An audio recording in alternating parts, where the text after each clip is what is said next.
So, for a bit of context, this was right back after 9/11 had just happened. I, female and 24 years old, was driving by myself across country to get to my son who was with my ex.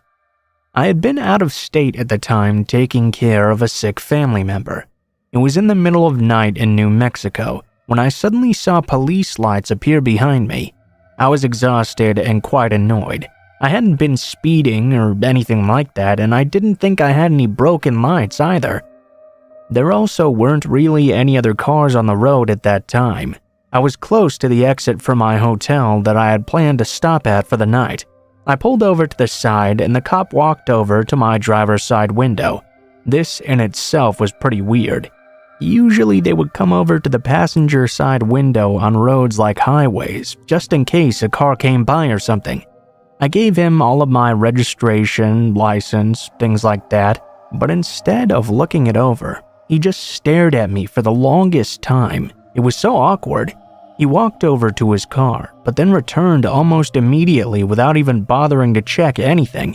He told me to step outside of the car. Okay, so now I was worried at this point. I had gotten tickets before, but being asked to step outside of the car was not something I'd ever experienced. I immediately did as he said, and he asked me if I had been drinking. I said I hadn't, and then I asked why he'd pulled me over in the first place. He told me he'd seen me driving erratically, which was obviously not true. Then he asked me if I was a terrorist, which was even more absurd. I was a young American white woman just driving, so there was really no reason for him to be asking this question out of nowhere. It was weird, and I also had a veteran's ID too. He gave me a walk-the-line drunk driving test, which I passed easily, obviously. Then he began to tell me he needed to search my car to see if I had any drugs on my person. I thought about this for a minute because I knew my rights and all, but it was already so late, and I was tired. I just didn't want to deal with all the BS of refusing, so I gave him the okay. Besides, I knew I didn't have anything like that in my car. When he got to my truck, he opened up a small suitcase I had that was my dancer's, stripper stuff. He asked about it, and I told him I stripped for a living. This really set him off all of a sudden, and he started screaming and berating me for being a trash person. This pissed me off. I started looking around at my situation. I was completely alone for the most part, with this weird guy. Every once in a while a car would pass by, but for the most part the road was completely empty. It was the middle of the night. I didn't have anything on myself to protect me, and he had a gun. He told me I needed to walk back into the tree line that was next to the road. I stared at him and immediately said no. I demanded he call for backup instead and other officers come to sit with us. He was thrown off by this. I said I wanted a female officer and I would no longer comply with anything he said from then on.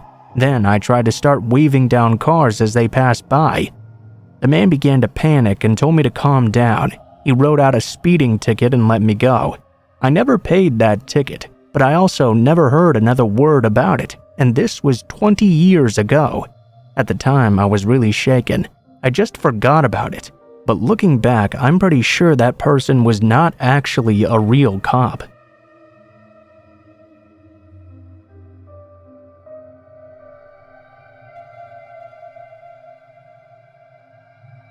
This happened about 5 years ago, after my fiancé and I had been living in our house for a little bit over a year.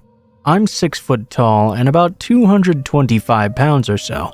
I've always been naturally muscular, and I've also been told I have a very intimidating demeanor. My fiancé is all of 5'2" and weighs maybe 130 pounds soaking wet. A tiny little thing to be sure. Our house is a bi-level home where you walk in the front door and there are 2 half staircases going up to the living room or down to the basement. The only access to our backyard is through the sliding glass door in the upstairs living room and down the stairs from our deck. This is important. Now, to let you know beforehand, during this time I partied quite a lot. Way more than I should have, actually. I was between jobs and it was toward the end of the holidays, so my interest in finding a new one wasn't quite what it should have been. Many of these nights I was out partying, I would end up crashing with friends, which meant my fiancé spent many a night alone with our 3 dogs. I had a very serious problem with substance abuse at the time, primarily alcohol. I'm sad to say I was letting it get the better of me. Fast forward a couple of months. I had just found a new job that had random drug and alcohol tests. A godsend in hindsight, honestly. I had been sober all of 2 days and had begun repairing my relationship with my fiancée when she told me how she was glad that I was sleeping at home again. I thought nothing of this at first and kissed her on the head. I told her I was too and that I loved her more than anything in the whole world. Later that night, my fiancé and I were watching TV downstairs when I thought I heard something moving around in our backyard. The dogs apparently heard it too, but I dismissed it because they just perked up their ears but didn't seem to be too alarmed. A moment later though, I heard the noise once again. My fiancée very quickly muted the TV and gave me a very nervous look. "Did you hear that?" she asked, looking very uncomfortable. I told her it was probably just a few neighborhood cats playing in our bushes, as there were quite a few outdoor cats living in the area. But she shook her head and insisted this could not be the case. Before I could even ask her what made her so sure, I heard our sliding glass door upstairs fly open. All 3 of my Great Danes and myself jumped to our feet in an instant. The dogs let out the most ferocious sounding barks I've ever heard and tore ass upstairs with me right behind them. As I'm rounding the very first set of stairs and the dogs are reaching the top of the second set, I see the sliding glass door slam closed and the silhouette of a man running away. I get to the door and fling it open. The dogs shove me out of the way to chase after this would-be intruder. I grab my flashlight as well, one of those big 4D cell mag lights that cops carry around, and sprinted into the yard. I had just barely made it down the deck stairs when I saw the dogs freaking out at the back fence. I sprinted over and jumped the fence just in time to see the man reaching the opposite fence and trying to climb over it. He was covered head to toe in black clothing, a thick black hoodie with the hood pulled tight to conceal his face, and jet black cargo pants. Without any regard for my personal safety really, I charged the man and just barely missed grabbing hold of him as he climbed over the top of the fence. Once more I followed him over and came around the front of my neighbor's house, just in time to see him hop into a beaten old pickup and speed off in a hurry. I watched for a moment as he tore out of the neighborhood at 90 miles per hour and disappeared into the night. I ran back home as fast as I could to check on my fiancée and make sure she was okay. When I walked into the house, she was sitting in the upstairs living room, surrounded by all 3 of our Great Danes and clutching the biggest knife we own. She was very visibly shaken, but ultimately she's a very strong woman at heart and told me she was ready in case I got into trouble. After calling the cops, giving statements, and triple-checking to make sure every door and window in the house was locked up tight, we decided to watch another movie, as neither of us were particularly tired after the adrenaline rush we had just been through. During the movie, I asked her what made her so sure before it wasn't just cats playing around in the yard.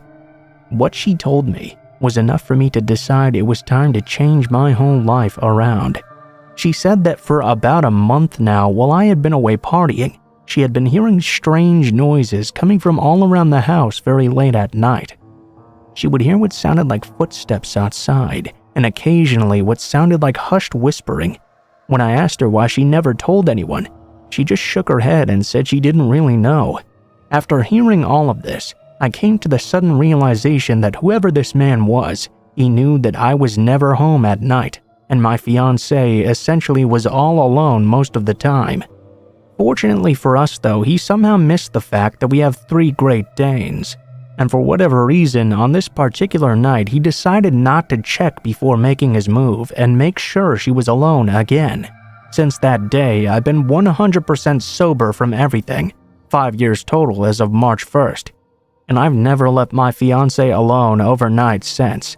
Our relationship has never been stronger, and our 3 Great Danes are 3 of the best dogs anyone could ever ask for. In the end, this experience changed my life completely for the better. So I guess I have to thank that creepy wannabe burglar, but I hope I never meet them again, for their sake.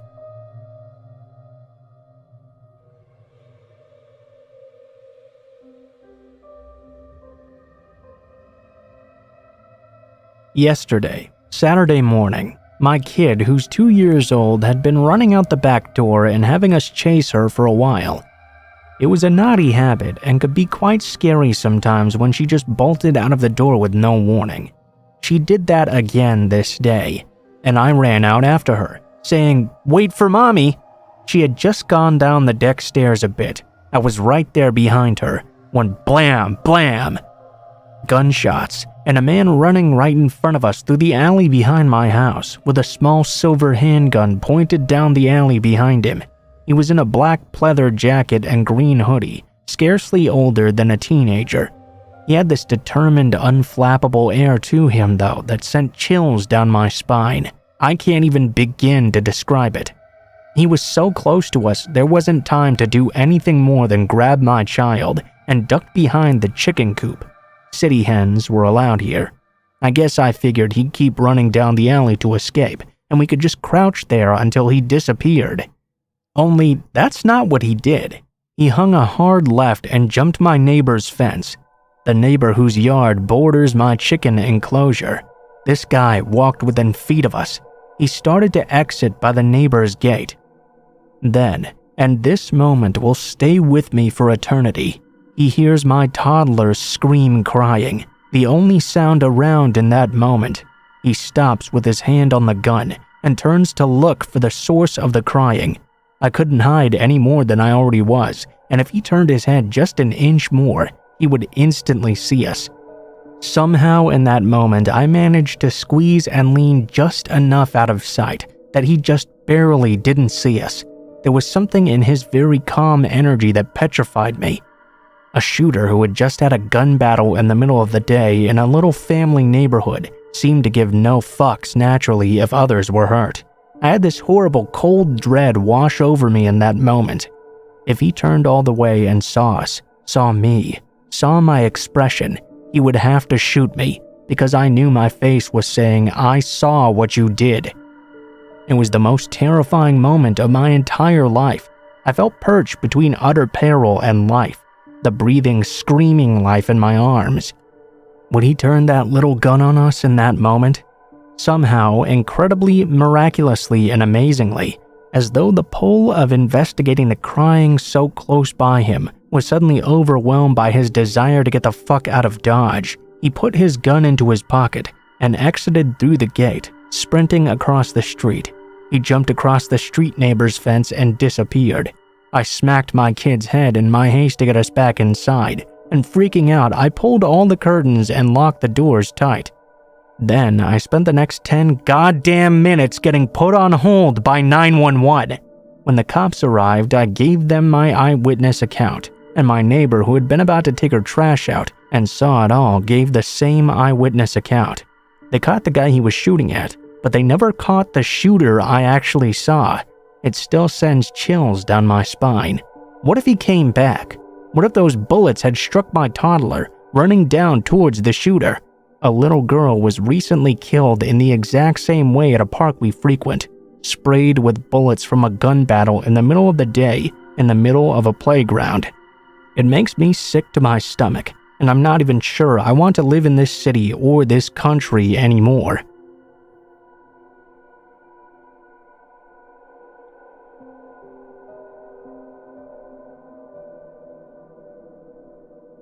So, a few years back during my senior year of high school, my stepdad made a very poor decision.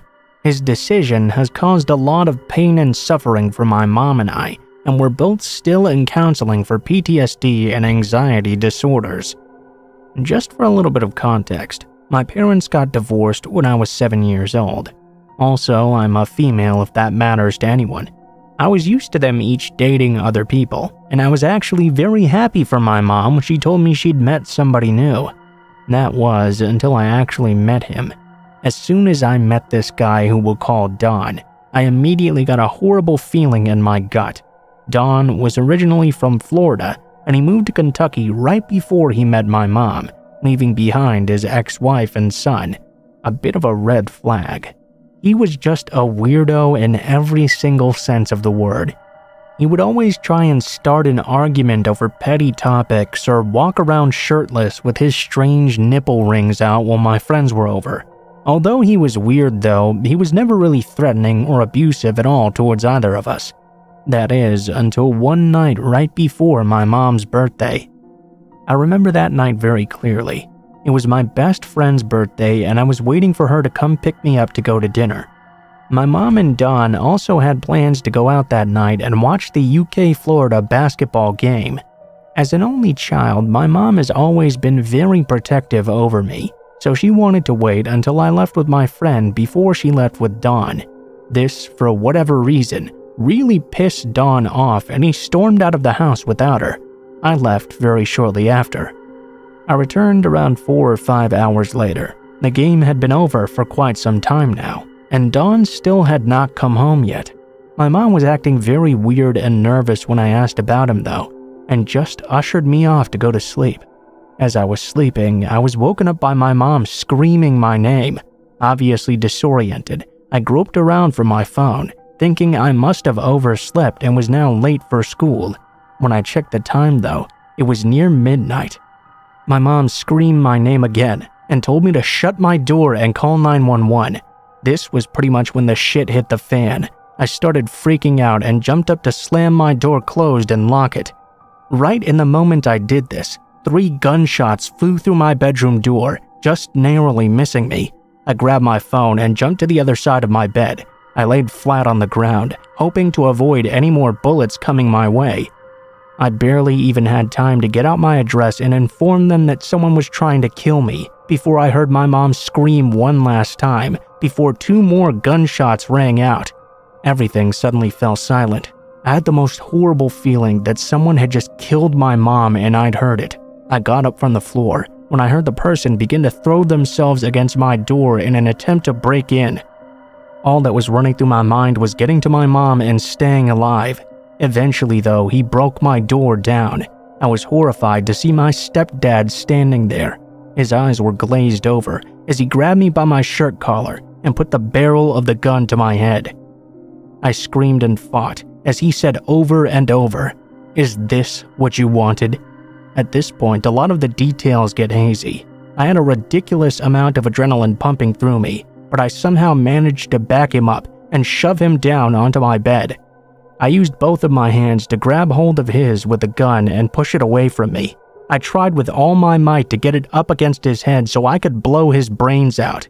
We struggled like this for a while until my mom came inside, gunshot wound to the neck and stomach. She laid her body across the gun while telling me to run. I hysterically ran out my front door and up the street to my neighbor's house. I scared them half to death, but I was able to redial 911 and explain exactly what was happening. As I was over at my neighbor's, my mom was still in my room with my stepdad. She says this was when she became very weak from blood loss and rolled off of him onto the ground. She begged him and asked why he was doing this, and in answer, he simply put his gun up to his mouth. She took this opportunity to run out the front door, right into the arms of a police officer. In the end, the police ended up having a standoff with Don as he barricaded himself inside. He made the mistake of pointing a gun at them though, and they blew his dick off and then arrested him. He's currently serving 45 years in prison, and to this day he'll give no reason as to why he suddenly decided to do this to us. In all honesty though, I don't care. My mom and I lived through it and have grown closer because of it. We actually got matching tattoos, reading "Strength comes from the madness we survive." And Dawn, I really hope everyone in prison enjoys you and your now half penis.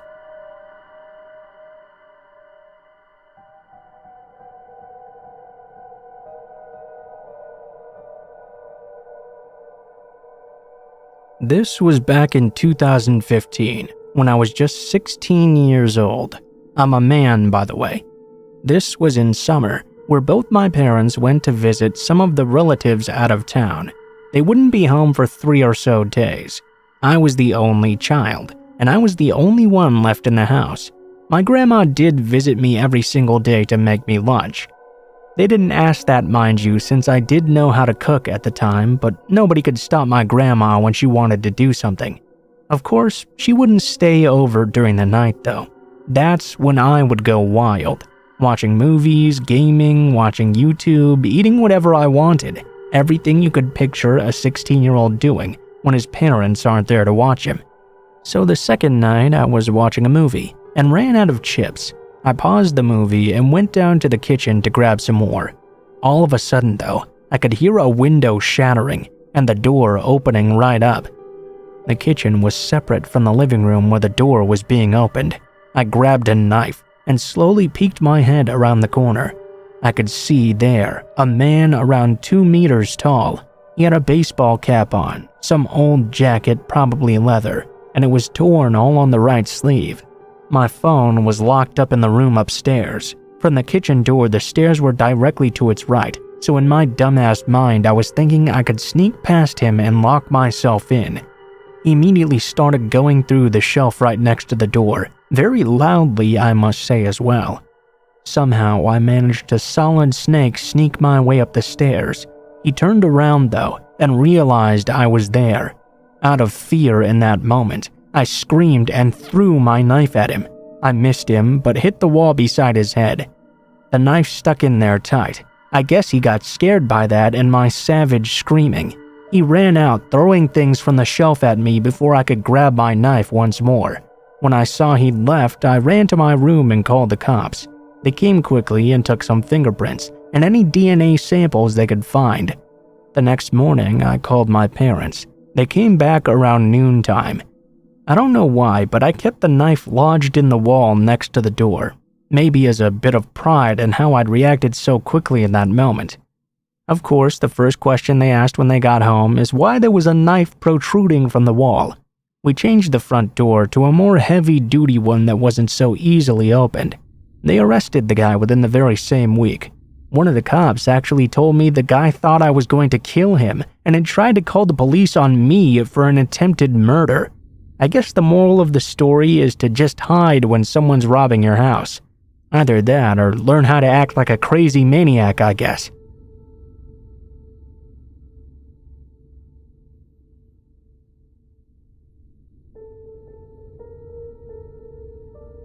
Long-time lurker, personally hoping I would never have a story to share of my own. Unfortunately, 2 weeks ago this started. In hindsight, I guess it started a long time ago actually. My now husband and I moved in together almost 4 years ago to a rather nice, albeit expensive apartment complex in a sort of nice part of town. We're on the 3rd floor with a large balcony that looks out onto the courtyard in which the other apartments in the complex are located. Basically, you can see all the other balconies and living rooms of the other tenants, and the open stairwells as well. For about a year or so, everything went by without a hitch. My husband works at a bar, so he would come home late at night. Usually, I would make it home at around 5 or so. It was easy to get to any apartment doorway, as the complex was large and open, with no security doors except the door to the apartment. This started in August of 2016. I would be home after work chilling and watching TV, almost always around 9:30 p.m., when I would hear someone come up the stairs. Things would get quiet all of a sudden, and then there would be loud, sharp knocks on my door. I didn't move because it was startling, but eventually I went to look at the peephole. I could see there stood 3 people with all black hoodies on, all seemingly staring into the peephole like they could see me. I didn't answer the door, of course, and after a while they just left. Cue to a few weeks later, the same time, but in this incident, footsteps and them loud, hard bangs on the door, so loud they sent my cat flying to hide. I sat there frozen. I said to myself, maybe it's the police or something. I went over to the peephole once again. This time, there was only one person. Dark hoodie, male, white, and very, very gaunt, with these huge black eyes. Again, I did not answer the door. Instead, I grabbed a kitchen knife that I kept by my side until my husband eventually arrived home.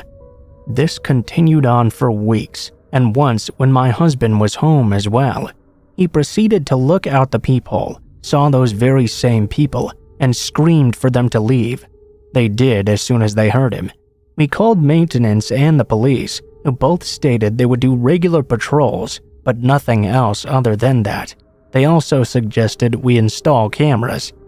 After we did, everything stopped for a while, maybe 6 months or so during the winter. This helped me be at ease because when all of this was happening, I was having a very hard time sleeping, and I stopped going out at night as well. However, I assumed the same man started up again. This time, the same large bangs on the door would happen. But instead, when I would look out the peephole to see, no one would be there.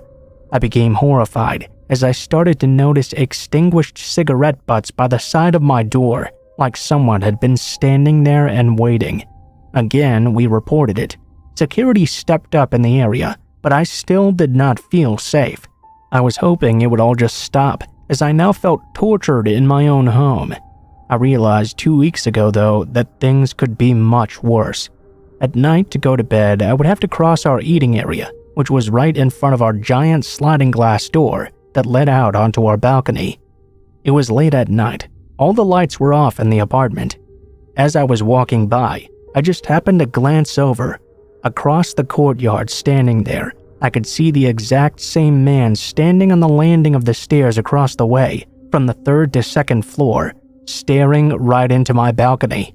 He was just standing there, completely unmoved and facing my direction. The same man who had been at my door. I went numb. My heart was racing. I was chilled to the bone. I knew logically he couldn't possibly see me because the lights were off, the stairway had no lights of its own, and it was so far away. But needless to say, I was scared shitless. I called my husband, who rushed over, but by the time he got there, the man had long since left. Cue more reports to the front office, more promised security patrols.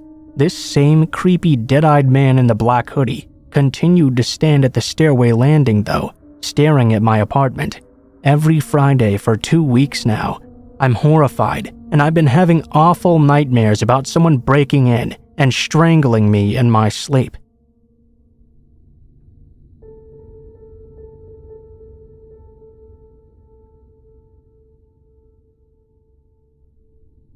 So, it's been a couple years since this happened, but it still bothers me to this day. I was in college and I lived in a house with 5 roommates. I lived on the 2nd floor. The way it was set up is kind of important. There were 4 bedrooms on the 2nd floor and 2 bathrooms. 2 of the bedrooms each shared a bathroom, which was accessible only by the bedrooms and not the hall. This meant I could walk through the bathroom into my roommate's room and vice versa. My door had both a handle lock and a deadbolt, which I used every single night.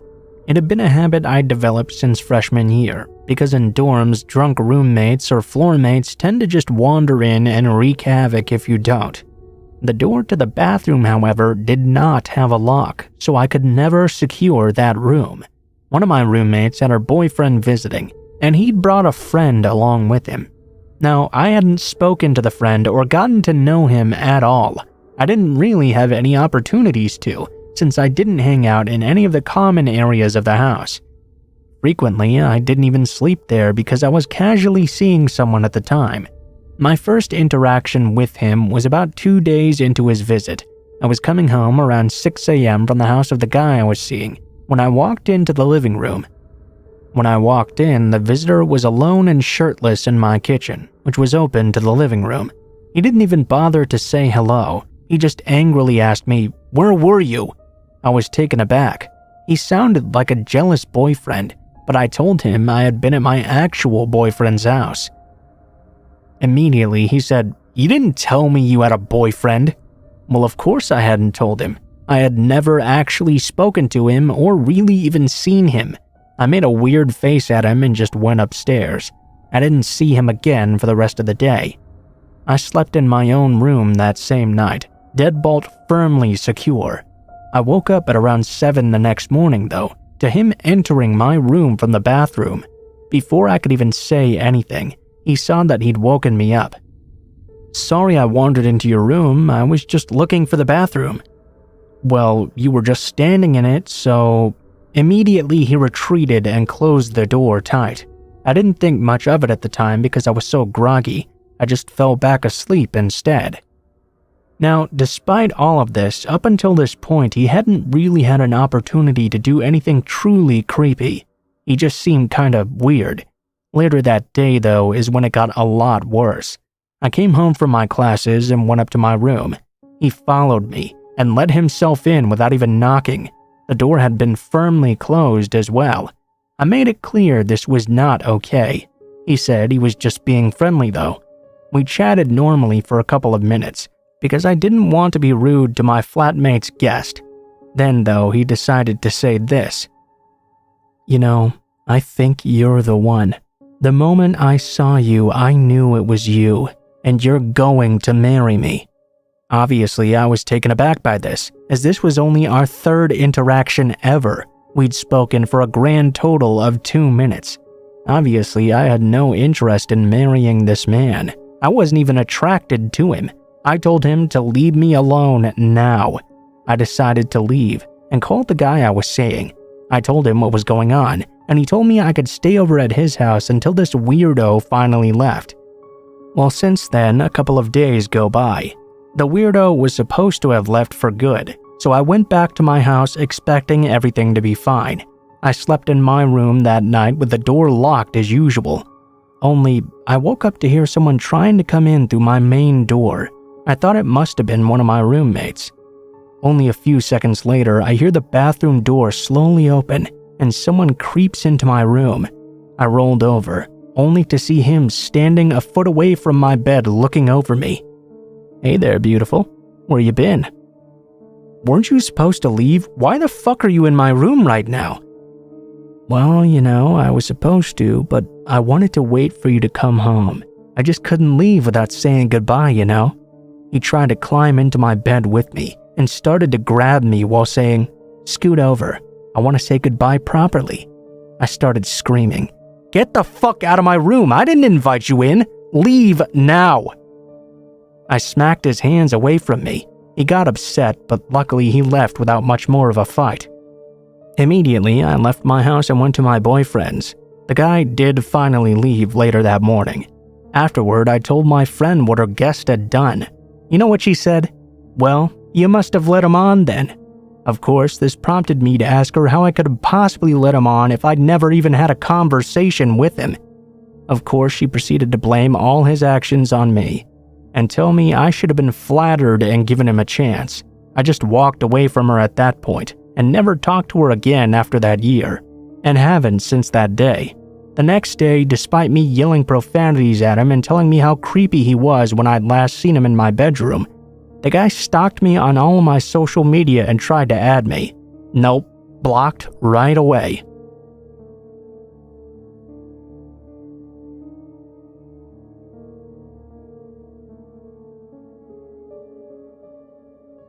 To get this started, to some it may not sound the most scary, but having a stranger press up against you and block you from leaving is horrifying, especially when young. Normally, I try to cover for my mother, but as I've grown older, I've started to kind of blame her a bit, especially after the things she said. She just loves to invalidate her oldest daughter.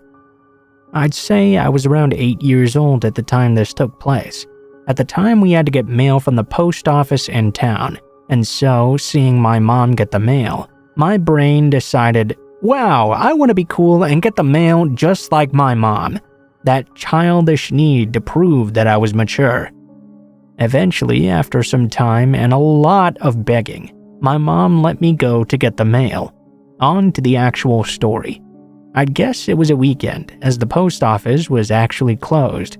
You could still grab the mail though, just no people that worked there were there that day. I asked my mom if I could grab it myself as we slowly pulled up outside the post office. She nodded and handed me the keys that had the mail key on them, as well as a few others, very loud and jingly keys. I jumped out of our old van and ran up the ramp to the building, avoiding the stairs altogether. I opened the door and could see a lady and a man getting their mail as well. Turning to the side, I also saw an older man sitting in the corner, staring at me. He gave me weird vibes even as a kid, but I still gave him a quick smile and wave. Bad move though. The man smiled back, revealing his stained teeth. I walked past him and went to the mailbox. Me being me though, I had forgotten what key was actually the appropriate one. I began fumbling awkwardly as the others grabbing mail left the building. After maybe 3 to 5 minutes of trying and failing, I finally unlocked it on my own. I was so happy that I disregarded the man staring as I grabbed up the mail inside. With a quick click of the lock, I closed the box and began to walk away.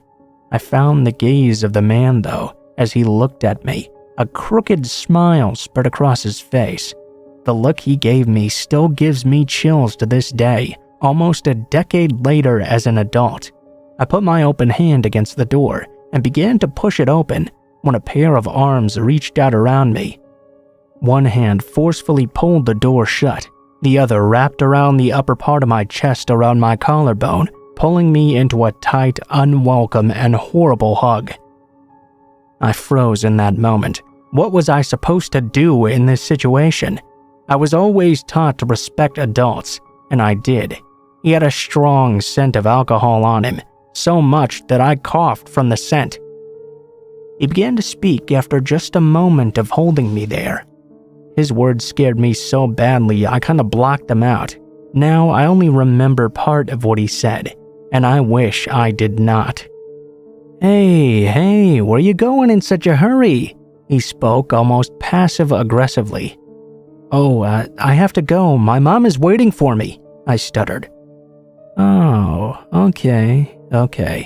He sounded defeated and began to let me go, but before I could break away, he grabbed me even tighter than before. Wait.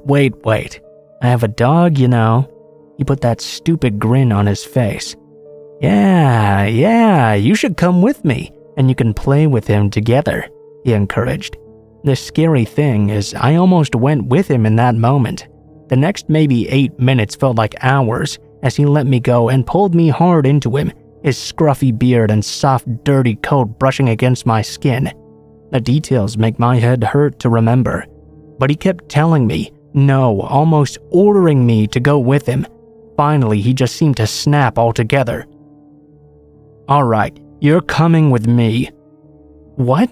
But I need my mom. I have her keys and she's waiting for me. Please let me go. That was still my priority in that moment, her keys and mail. No, you're not going anywhere but with me now. He opened the door and began to pull me out. In a moment of his weakness, though, I managed to break away, running to my mom in her car. I slammed the door shut, scaring my brother and my mother. I began shaking and crying, dropping the mail on the car floor. I shakily picked it up and handed everything to my mom. As she demanded to know what happened, I told her everything, and she immediately looked pissed. I was so glad she was on my side. I looked outside, tears still streaming down my face. I could notice the man staring at me through the car window from the top ramp of the building. I began to cry harder and panic as he started coming over. My mom stopped me as she noticed him approaching. What was her reason for thinking he was completely harmless? He fell down at the bottom of the ramp. He tripped, so he must be harmless. My mom just laughed at that creep and started driving away. She tried to comfort me, saying things like, he was a harmless old drunk man, and at least he didn't hurt you. Now, years later, I brought it up to my dad when I was at his house. My parents divorced 3 years after this. I thought that he knew, but my mom had never told him. He was so furious, but I managed to calm him down. He was pissed my mom didn't come for me sooner, and that she hadn't done more in that moment. I told him not to confront my mom on my behalf, and he agreed. Now, not long after telling my dad, I brought it up to my mom again. My mom said I was being a drama queen. I would never get hurt. The man had never tried anything after all. I was furious, but now I don't even know if I should be. I mean, I know drunk slurring now, but this was almost spiteful, and his tone was so domineering. The questions I'll leave you all with are, what were his intentions, and am I right to be mad at my mom after all these years?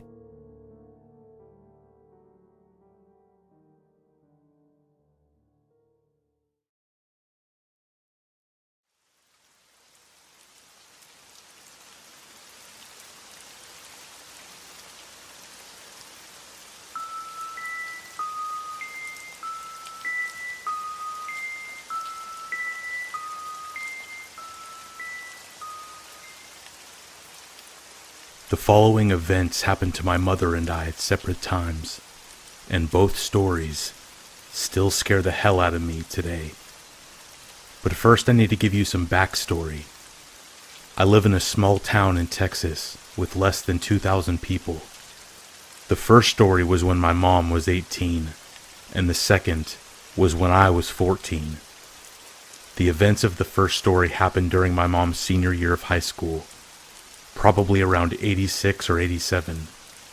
It was mid-March, and my mom was celebrating since it was the start of spring break and her best friend Judy's birthday. Her and her friends had the idea to go out to a local lake near our town. I can remember that lake relatively easily. It was roughly an hour and a half from the town I lived in, and my family used to be really big on the outdoors, so we would often go there during our summers to camp and swim. Good times. My mom was never a particularly paranoid person, but she was always one to be wary of her surroundings. She could always tell when something was off, and she would take any means necessary to protect herself. This would mean carrying around her pocket knife wherever she could. I don't think she ever thought she would need it. It was just more of a precaution. But on this particular night, she definitely did. She was out at the lake with her friends, boozing, listening to music, swimming, and making out with their boyfriends, and just having a good time. A couple of hours into their party, my mom had to use the bathroom. Coincidentally, they had set up camp far from where any of the designated porta-potties were, so she just went out into the woods. She was stumbling around for a couple of minutes, trying to find a space, when she heard the most unnerving and chilling sound she had ever heard. It sounded like a knife carving into a tree, but it was much, much more sinister. At first, she brushed it off thinking it was one of her friends, just playing a joke. Plus, she was incredibly wasted anyways. She kept walking, but then she heard it again. Only this time, it was louder. Whoever was making that sound was laughing too. The laugh was just faint enough where you might miss it if you weren't paying attention, but it was terrifying. It was obvious to her that someone was trying to get her attention, because the sound stopped suddenly when the person realized she had noticed. She looked around confused for a couple seconds, until it hit her. She saw something moving in the trees a couple feet away from her, like someone was crouched down so that she wouldn't see them, but there was still what sounded like a scratching noise against the tree bark. That sobered her up fast, and she reached for the knife in her pocket, only to remember she had left it in her purse, which was in her tent. She was completely crippled with the realization of what was happening. She couldn't move until she had remembered the flashlight that she had taken out there with her. Automatically, the air around her illuminated, and in the distance, she saw the steel metal of what looked like a machete glimmering against the light, emerging from the bushes. Whoever was out there was taunting her. Again, she stood frozen in fear at what she was seeing. Then, the metal had started to shift, as if the person was moving towards her, and my mom bolted back to the campsite. When she finally found her friends, she ran into her tent and retrieved the pocket knife. I don't know how she planned on defending herself in a machete-to-pocket knife fight, but I think she just clinged on to what protection she could. Her friends were trying to calm her down. Her boyfriend said he'd go out and get whoever was out there, but she protested, and eventually, everything went back to the way it was. Except nobody went into the woods to use the bathroom. And my mom didn't sleep at all that night. The next day, the teens had woken up to police sirens and tape surrounding their camp. Some police officers had led them to a path that led up to the main road. My mom cried as she hugged my grandparents when she saw them. Everyone gave their statements, and the police informed them that the man that was out there had more than likely traveled to the spot after killing a high school principal and attempting to kill his wife in a neighboring town a few hours before. Apparently, the guy had shot through the door to their house and killed the principal. He ran off after that and traveled down to the lake. That's where he ran into my mom. While the police were searching the area, they found a machete laying on the ground, 2 hunting knives taped to nearby trees, a Bowie knife, some energy pills, and a bottle of Jameson next to what looked like dried vomit in the grass. They assumed that the person had crouched in the bushes a few yards from where my mom and her friends were partying. The police assumed that the man had crouched in the bushes a few yards from where my mom and her friends were partying and just waited for someone to come into the woods. At that point, he planned to attack them. During the trials, they found out the man was planning on these killings for months. He was apparently into the occult and other satanic stuff like that.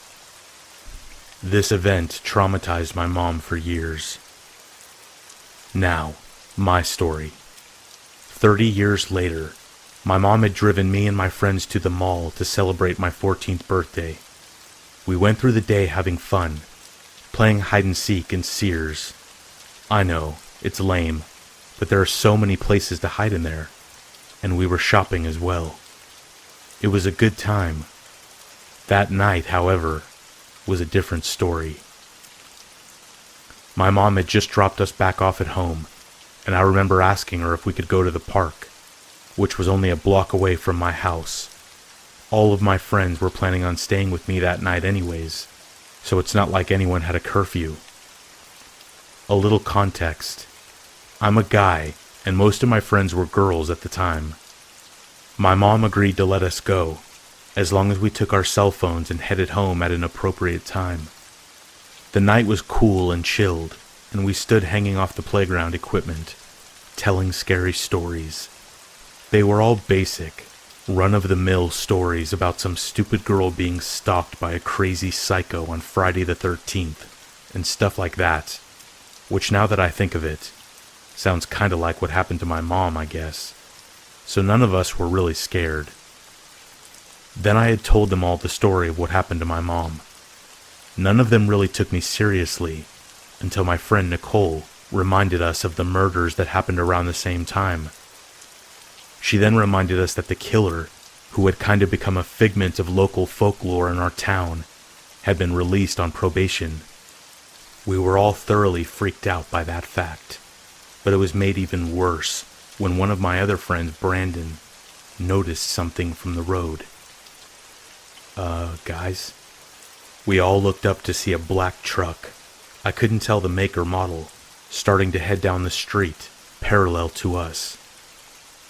Now, our park is more of just a large square plot with streets facing each side of it, so cars passing by was not a strange occurrence. But usually, those cars would just turn onto another street off of the perimeter of the plot. This one didn't do that.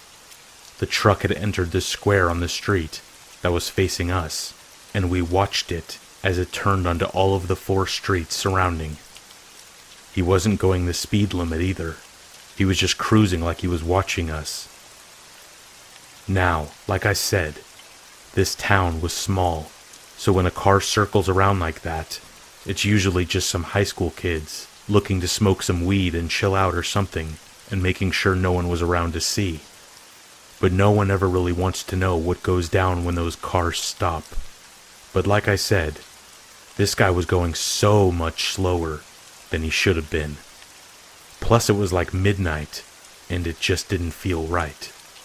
At that moment, we all agreed that the situation was just too creepy, and it was probably best to get out of there and head on back to my house. That's when the truck stopped on the same side of the road that we noticed it on. The guy's truck was parked almost right in front of the turn to the street, where my house is. So we decided to go the opposite way and just circle back around to my block so we wouldn't have to pass the truck. But that's when I heard a demanding voice yell at us from the driver's seat. I couldn't get a good glimpse of him, but from what I could see, he was a man that looked to be somewhere around my mom's age. All he said was, "Ian, come on boy, get in, it's late." Thinking that he was probably just looking for a dog or something, we all just kept walking.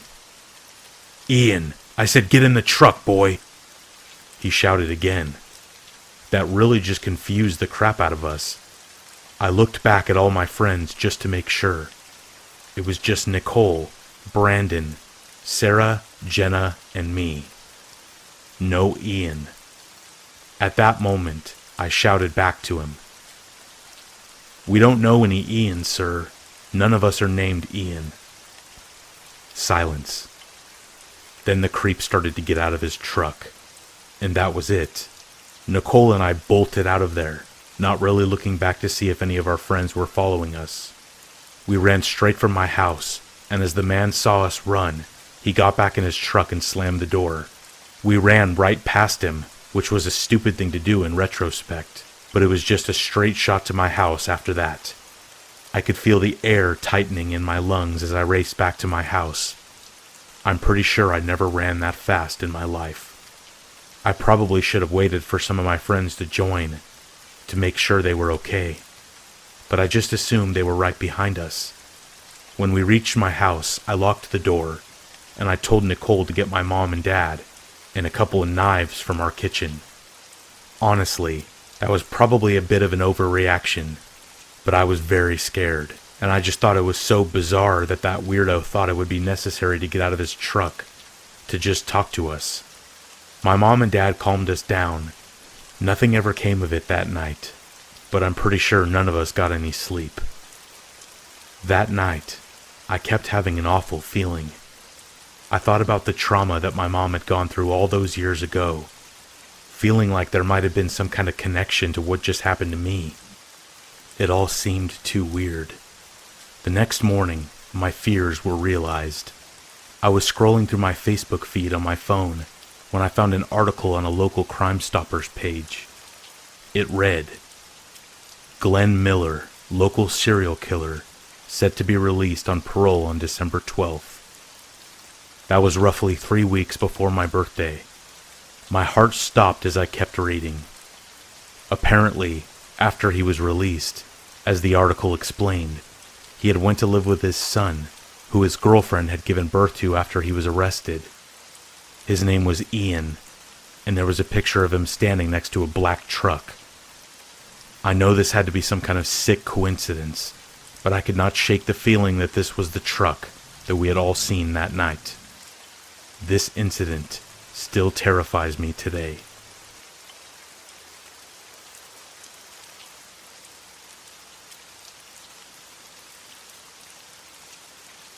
This happened years ago, when I was 19.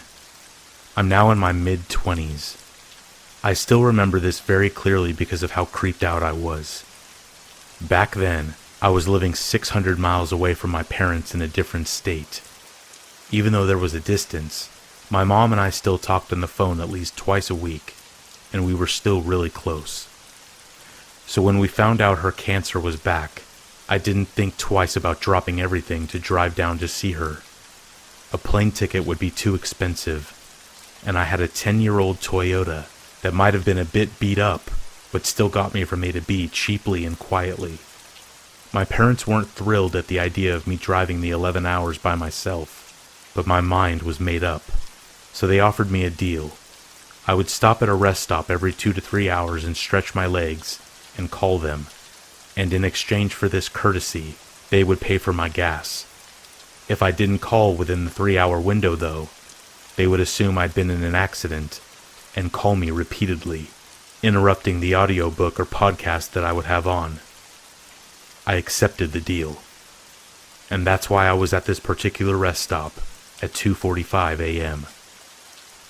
This was actually one of their nicer stops. It was well lit. Multiple vending machines that didn't have huge cages around them. The payphone wasn't broken, and it actually looked clean. There were a couple cars there with people sleeping in them. I still had 15 minutes before I had to check in with my parents. I got out of my car and stretched, and then almost jumped out of my skin when I heard a man's voice right behind me. "Miss, can I ask you a favor?" I turned around and he was leaning against my car. I have no idea how he got there so fast. I didn't see him when I parked, but there he was. uncomfortably close to me. He looked like he was in his 40s maybe. He didn't look dirty or twitchy. He was just too close. His body language didn't scream threatening. And even though I was 19 years old, barely 5 feet tall, and at that point in my life 110 pounds, and even though I had already binged a lot of true crime media and knew the dangers of a girl my age alone at night with an out-of-state license plate, my dumbass asked what he wanted. He told me that he accidentally locked his keys and his phone in his truck, and if he could just borrow my phone real quick to call his friend. It would just take a second, and it would really help him out. And I almost handed him my phone. I was reaching into my pocket to hand it to him, and then I looked at his face. Like I said, this rest stop was surprisingly well lit, and this guy looked really normal, except for his eyes. He had dead, black shark eyes. You know what I'm talking about. I got that feeling right away. That runaway feeling. I knew immediately not to hand this guy my only way to call for help. So I put on my best customer service smile and told him, "Oh my gosh, I'm sorry, but I don't have a charger and I need to save all my battery for the tracking app my parents have on my phone. And I need that juice to call my parents, which I actually have to do right now. But good luck." And I turned and walked about 20 feet away. And he doesn't leave. He was still just leaning against my car, watching me. Now, I didn't know what to do. I didn't want to leave him alone with my car, because he creeped me out, and he had serial killer eyes. So going to the bathroom is out. But I also wanted to get away from him. Technically, I could get into my car, but I would have to get really close to him, unless I went through the passenger side door and then crawled over the seat. He's not moving, so this is what I did. I called my dad, and my dad, for the first time that night, didn't answer the phone. When I heard his voicemail, I glanced back. The guy still hadn't moved. He's still just staring at me. So I faked a phone conversation with my dad. I angled my body so that the guy couldn't see that I had actually hung up the phone, and loudly said that I should be home in about 30 minutes, when in reality, I was about 4 hours away. I mentioned exactly where I was and reassured the fake caller that this was a good rest stop with plenty of lighting and a couple visible security cameras. The guy still doesn't move, and I'm running out of steam on this fake conversation. In the years since, I've thought a lot of things I could have said while pretending to talk to my dad, but in that moment, I was beginning to seriously freak out, and my mind went blank. So I just hung up the phone. I didn't know what to do. I had hoped the fake phone call would scare him off, but he was still just leaning against my car. I stalled for another couple minutes. I bought cookies from the vending machine. I walked around a little. At this point, he's been leaning against my car staring at me for at least 10 minutes. I honestly debated walking up to one of the men sleeping in their parked cars and asking them for help. I decided to stop stalling and head back to my car. I decided that unless he touched me, I'm not going to pretend that he isn't there. He waited until I was unlocking my door before he started talking to me again. He told me again that he really needs to use my phone. He is stranded here unless he can call his friend to bring the spare key. He's not angry or begging. His voice sounds weirdly friendly, but he had been creepily watching me for way too long while blocking my exit, so I'm not falling for it. I almost pointed out the working payphone, just in case I'm wrong about this, but then he leaned forward as I was getting in my car, and I lost all nerve and slammed and locked the door as fast as I could. He didn't move until I started the car and put it in reverse, and then he finally stepped back and let me pull out. I didn't even put my seatbelt on. I was so focused on getting away from him. And then halfway out of the rest stop, my mom called me. My mom, who would freak out if I didn't pick up, and who was already sick, and I needed to put on my seatbelt. I could still see him in my mirror. He was standing right next to where I was parked, with his back to me. He was far enough away that I felt okay parking again to answer the phone, but I kept my engine running, and I kept watching him. I don't want my mom to worry, so I told her everything is fine, where I am, and my ETA. Now that I was in my locked car away from him, I was beginning to feel like I had overreacted. She scolded me about speeding, and I tune her out, because the guy started moving. As my mom lectures me about road safety, I watch the guy walk to a truck, unlock the door, and get in. The keys being locked in no longer seemed to be an issue for him, I guess. I watched the truck head back to the freeway and drive out of sight. I had to pretend to be fine to not upset my mom. I didn't get back onto the road for another 20 minutes, and when I did, I didn't speed. I didn't want to see that truck again. I found out years later that the closest city to that rest stop has a major problem with sex trafficking, and that girls who look like they don't live nearby, or maybe look like they are living out of their cars, tend to be targets. I'm not sure what the intentions were of that man, but I'm pretty sure he was trying to get my phone from me so that I couldn't call for help.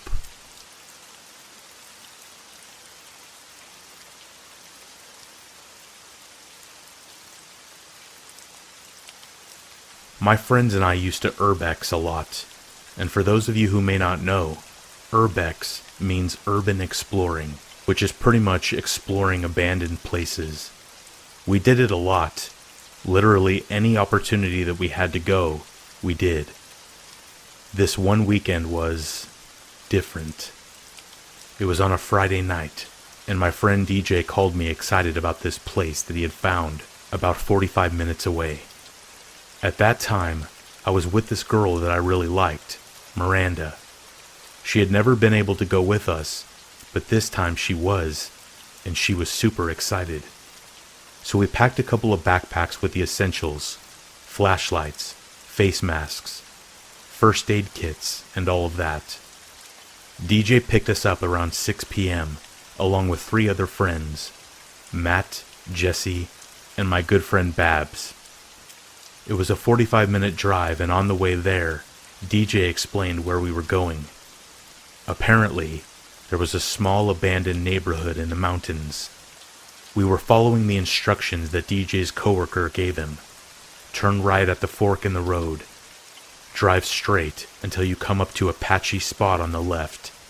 Park there, and walk until you come to a gate. Step over it, and just keep walking until you come to an arch. That's how you know you're in the neighborhood.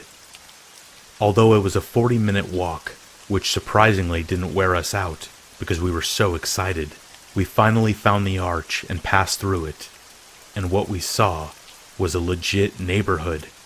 There were old houses everywhere. You couldn't even see where the roads divided. We started going into some of them. One of them had a children's room where clothes were still hanging up. And judging from that, this neighborhood was from the 20s or 30s.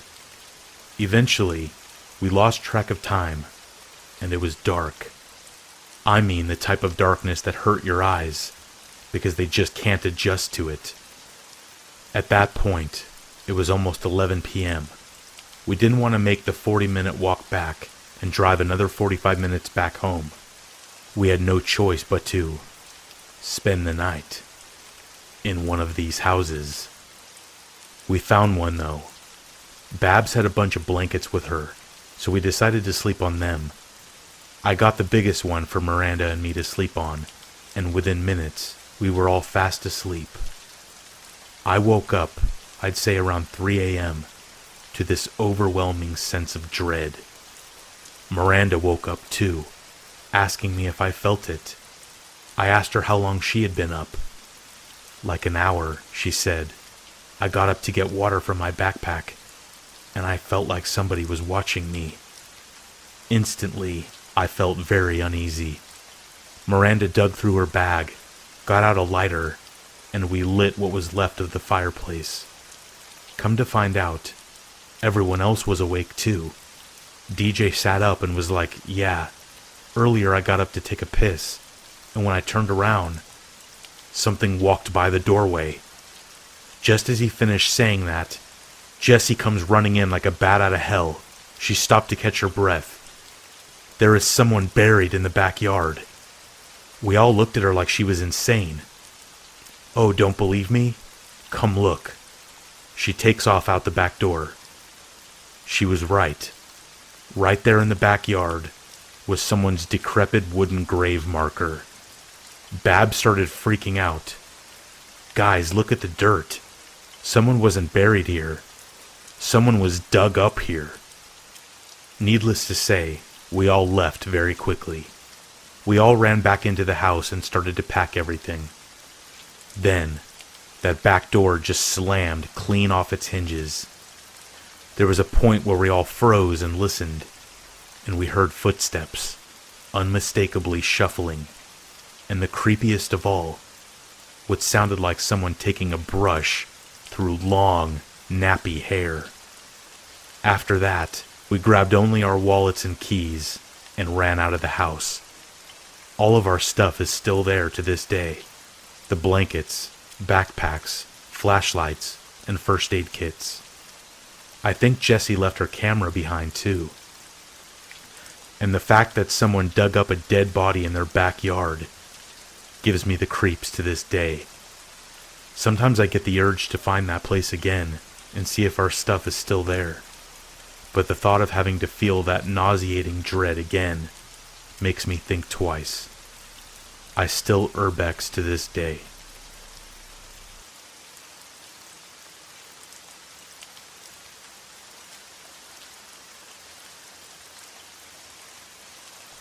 This story happened to me when I was about 14 years old. We grew up in a middle-class neighborhood in San Diego, California. We lived in one of those neighborhoods where everybody knew everyone. I have memories of me, my older brother and sister biking in our cul-de-sac with the other neighborhood kids, playing tag and hopscotch. Very traditional and happy childhood memories. But as the neighborhood children grew older, and some even moved away, the vibe of our neighborhood street shifted. It was well known that one of the houses at the end of the cul-de-sac had recently become inhabited by druggies and other sketchy-looking people. I just knew that I'd better be home when the street lights came on, since the residents of this strange house liked to hang out in their garage in the evenings, and they really creeped me out. Up until the night of my story, no other strange occurrences involving the residents of this home had ever took place, but I was definitely uncomfortable knowing that there were such sketchy people hanging around my once Leave It to Beaver type of neighborhood. During this time, I had the duty of watching my infant nephew William in the evenings while my sister worked. She would typically come home around 10 p.m. or so. It was an ordinary night, around 6 p.m. I think. I had just finished my homework and was watching TV while I rocked my nephew to sleep, and I would shortly fall asleep soon after since I had school the next morning. I was probably only asleep for about 2 hours when I was suddenly awakened by my sister. In a shrill voice, she screamed, Desiree, wake up! Wake up!" Super startled and in a daze, I woke up in a panic. My sister continued, "There was a crazy person in the house when I got here." Needless to say, I was shocked and confused. After finally comprehending what she said, I finally blurted out, "Oh my gosh, where's William? Is he okay?" All I could imagine was a druggie creeping up on my precious nephew and stealing him while I slept. My eyes darted to my sleeping nephew, resting on the bed where I had left him. After realizing my nephew was safe and sound, my sister began to tell me what was going on downstairs, while my nephew and I slept upstairs. My sister had come home from her shift around 10 p.m., where she went straight to the kitchen and began to make some dinner. While she was preparing her food, she noticed someone walk into my grandma's room, which was right next to the kitchen. She didn't give it much thought, since we lived in a house with 9 people, which was my extended family, my aunties, cousins, uncles, etc. It was about 3 minutes that passed before the person who walked into my grandma's bedroom walked back out. To my sister's horror, this person was not a family member, nor was it anyone she had ever seen before. It was a middle-aged, disheveled-looking woman. She was murmuring and talking to herself in Spanish, followed by random giggles and bursts of laughter as she walked through our kitchen. "Who are you? What are you doing in our house?" my sister shouted at the woman. The woman ignored her and continued to giggle and talk to herself as she made her way into the living room. Once she entered, she sat down on my grandpa's rocking chair and began rocking back and forth, still murmuring and laughing to herself in the creepiest way imaginable. "I don't know who you are, but you need to leave right now," shouted my sister. Still, the crazy woman ignored my sister like she was in her own world, and my sister did not even exist. My sister then starts to yell for my brother and uncle to help, since she could not get through to her. My brother and uncle quickly come into the living room and begin shouting at her, telling her to get out of our house or they would call the cops. Again, the woman ignores them and continues the private conversation with herself. At this point, my uncle grabs the woman by her shoulders, while my brother grabs her by the feet, and they begin to carry her out of the house towards the front door. At this point, the woman realizes she is being forced out of the house and starts to scream at the top of her lungs like a banshee. My brother and uncle ignored her screams and continued to walk towards the front door. As they passed the staircase, the woman latched onto our banister, screaming and holding on for dear life. My brother loosens her grip by removing her fingers from the wooden banister one by one. Finally, they push her out the door, slam it, and lock it. The woman disappears into the night. During this entire ordeal, the police were called, but by the time they arrived, there were no signs of the woman. Nothing like this had ever happened to us before, so needless to say, everyone in the household was completely floored and was just happy that the lady did not harm anyone. We were all very confused as to how she even got into the house, considering my sister had just came home and remembers locking the door behind her. We found out that my 6-year-old cousin heard knocking at the door and opened it for the lady without even asking who she was. My uncle gave him a chewing out. He said he was sorry and that he assumed it was one of my sister's friends. When my grandma woke up from the commotion of the police coming to our home, she shared that she actually remembered waking up to the strange lady at the foot of her bed. Remember previously, I had said that my sister saw someone walk into my grandma's room before shortly seeing the lady walk back out. While at the foot of my grandma's bed, the lady picked up my grandma's poodle and was hugging and cuddling it while giggling. My grandma was weirded out, but she also assumed it was a guest of my sister's and went back to sleep. Luckily, we never heard from that woman again. A few weeks later, however, I was telling one of my neighborhood friends about the strange ordeal. She then told me that her mom had called the cops on a woman walking naked down our street, just a week or two after the incident with the lady in my family. The lady was resisting arrest and became irate when she was being handcuffed. We are not certain if the intruder in my home and the naked woman were connected, but that was the year that my family also ended up moving out of our once safe neighborhood.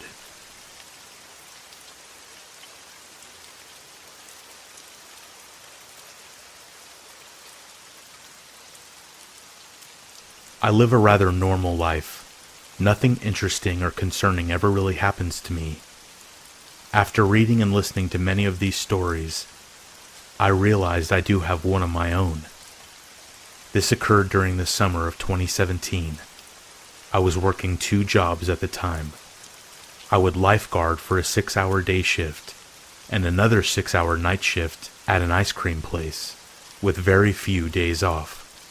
So this incident occurred at the ice cream place. The location of this place was in a pretty sketchy area. Drug deals daily, even from within the store. The staff was mostly female, but this night, I was working with a new guy who had just finished training. I was exhausted from dealing with people 12 hours a day, every day, so I took the opportunity to make him work the front register. I took over the drive-thru, which was pretty quiet during the night shift, and spent most of the night cleaning. The shop was usually empty later in the night, so I didn't think the new guy, let's call him Nathan, would need much help. So I was surprised when he came around to the back where I was washing dishes with a confused and concerned look on his face. I asked if he needed help with anything, and he replied, there's a guy out there covered in blood. This freaked me out, and my mouth dropped open. I quickly recovered and told him to finish the dishes while I took care of it.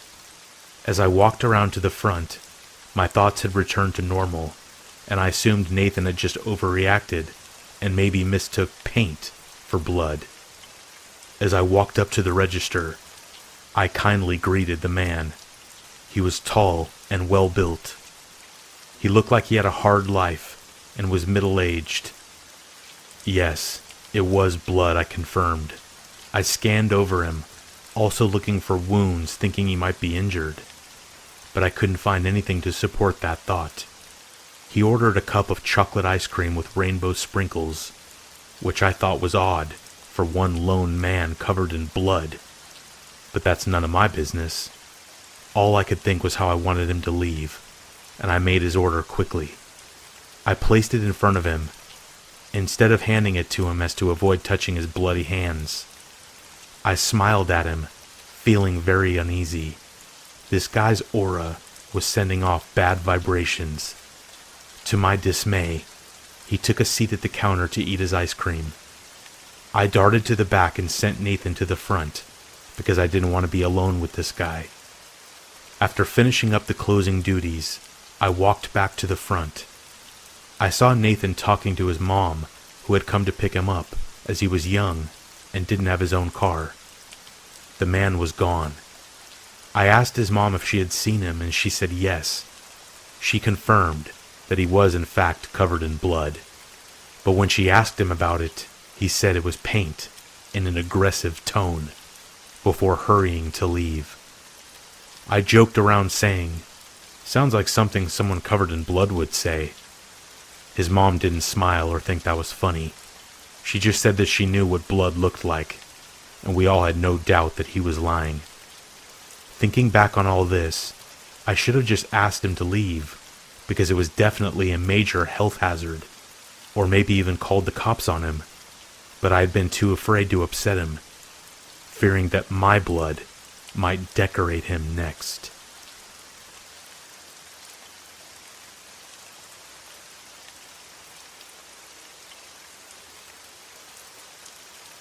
A true story.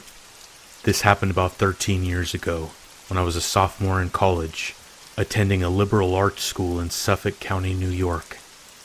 Within the first month or two of freshman year, I had found myself in a very tight-knit group of fellow theater geeks. 6 guys, myself included, and 1 girl. And they all loved horror movies and ghost stories. I had found my crew. Freshman year was tough, but we all held each other up and made the whole experience more enjoyable for one another. At the beginning of sophomore year, we decided that in October, as the Halloween season was ramping up, we would find a creepy wooded spot in a nearby town some night and scare the crap out of ourselves. And that's precisely what happened. We did some research and found that there was a particularly isolated area about 30 minutes away, infamous for paranormal sightings. Perfect. The 7 of us split into 2 different cars and headed out into the night. Allow me to set the scene. You turn off a busy main road, flooded with strip malls and restaurants and whatnot, and you were almost immediately greeted by complete darkness. Again, this area was very heavily wooded. It was essentially a large web of winding roads surrounded by trees. Very few streetlights, and very few houses. Without a GPS or a good sense of direction, one could very easily get lost in there. We all just made sure to have fully charged phones and flashlights just in case. But the goal was to keep driving until we collectively decided to pull over and go exploring.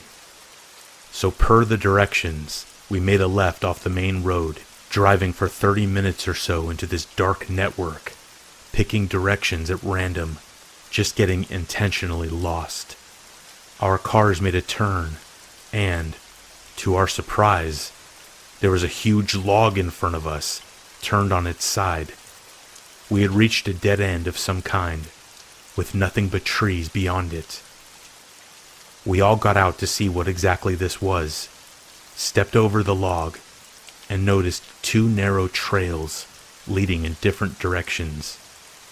This seemed like as good a time as any to grab our flashlights and do some amateur ghost hunting. We flipped a coin and set off on the trail to the right. The trail was so narrow that we had to walk single file to avoid getting whacked by branches. For whatever reason, I ended up in the back. I'm usually pretty rational and level-headed, but I have to say, the further we went in, the more I was overcome with an uneasy feeling. I kept hearing sounds deep in the woods, unable to shake the feeling that someone was watching us. But I seemed to be the only one who heard these things, so I shrugged it off as my imagination. And, in any case, the whole point of us being there was to get scared, not to mention the fact that we were 7 able-bodied college students. What would we come across that could take us down? We headed down this trail for about 20 minutes, and just when I thought it would never end, we came to a massive clearing, and I mean massive. It was a large open field of unkept grass, comparable in scope to a golf course, but not nearly as well manicured. Trees surrounded the entire field, which was so large we could not see the end of it from where we were standing. I was thrilled to get out of the narrow trail, but I don't think any of us were expecting to find an area so vast. One of us looked to the right and said, "Hey, check that out." We all turned, and there was an old, dilapidated house several hundred yards away. The house was completely dark, with no cars or signs of anyone actually living there. We walked over and shined our flashlights at it, and sure enough, the windows and doors were all boarded up. I managed to peer between the boards on one of the windows, and what I could see was an old white couch covered in plastic, but an otherwise empty room. Whoever used to live there, they were long gone. Because there was no way in, and because we all felt sufficiently creeped out by the house anyway, we decided to walk closer to the trail we had come from, have a seat in the field, and figure out where to go next. We walked towards the narrow trail, but before we could sit, my friend Mark stopped what he was doing. His expression dropped, and he pointed. We all turned, and on a very far side of the field, directly across from where we had come in, we could see someone tall, lanky, and pale, dancing among the trees. And by dancing, I mean he was skipping around, grabbing a tree, swinging around it, and then doing the same to another tree. Basically a do-si-do. The moon was so bright and the woods so dark, it actually took a second for us to really understand what we were looking at. Jay, the 6'4" skeptic of the group, wasn't seeing it. I leaned into him, pointed in that direction, and said, "Jay, look where I'm pointing. Don't you see him?" He squinted a bit, and the second that he did, he gasped with everything he had, clutched my arm and whispered, "What the hell is that?" What happened next sent shockwaves through all of us. Whoever this was, they stopped dancing, looked in our direction, and started sprinting towards us. Without even thinking, we freaked out and ran back to the trail. Yet again, Jay was the only one who didn't see what was happening. He shouted after us, "Guys, what's going on? Where are you going?" After about 15 seconds of running like hell, I heard Jay scream, "Oh my God!" I looked back and saw his flashlight following the rest of us into the trail.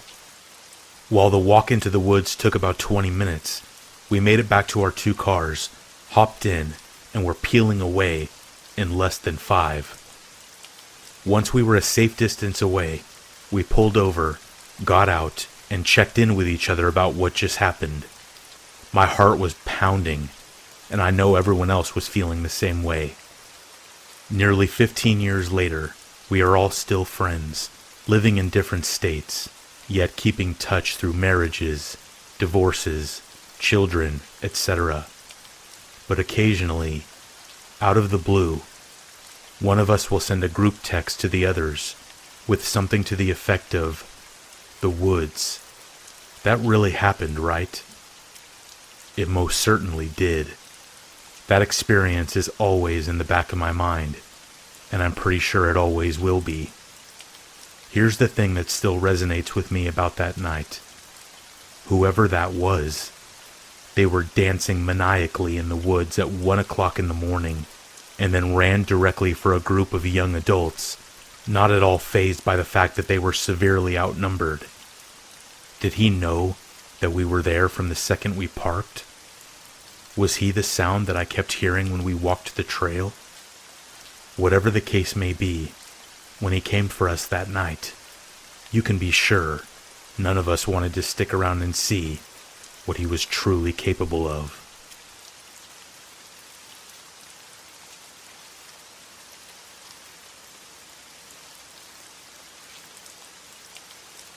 As any parent can tell you, leaving your children home with a babysitter is one of the hardest things you can do. Fortunately for my husband and I, we have a really amazing babysitter. She watches our kids whenever we need her. It can be for 20 minutes because we are late getting home from work, or an entire weekend.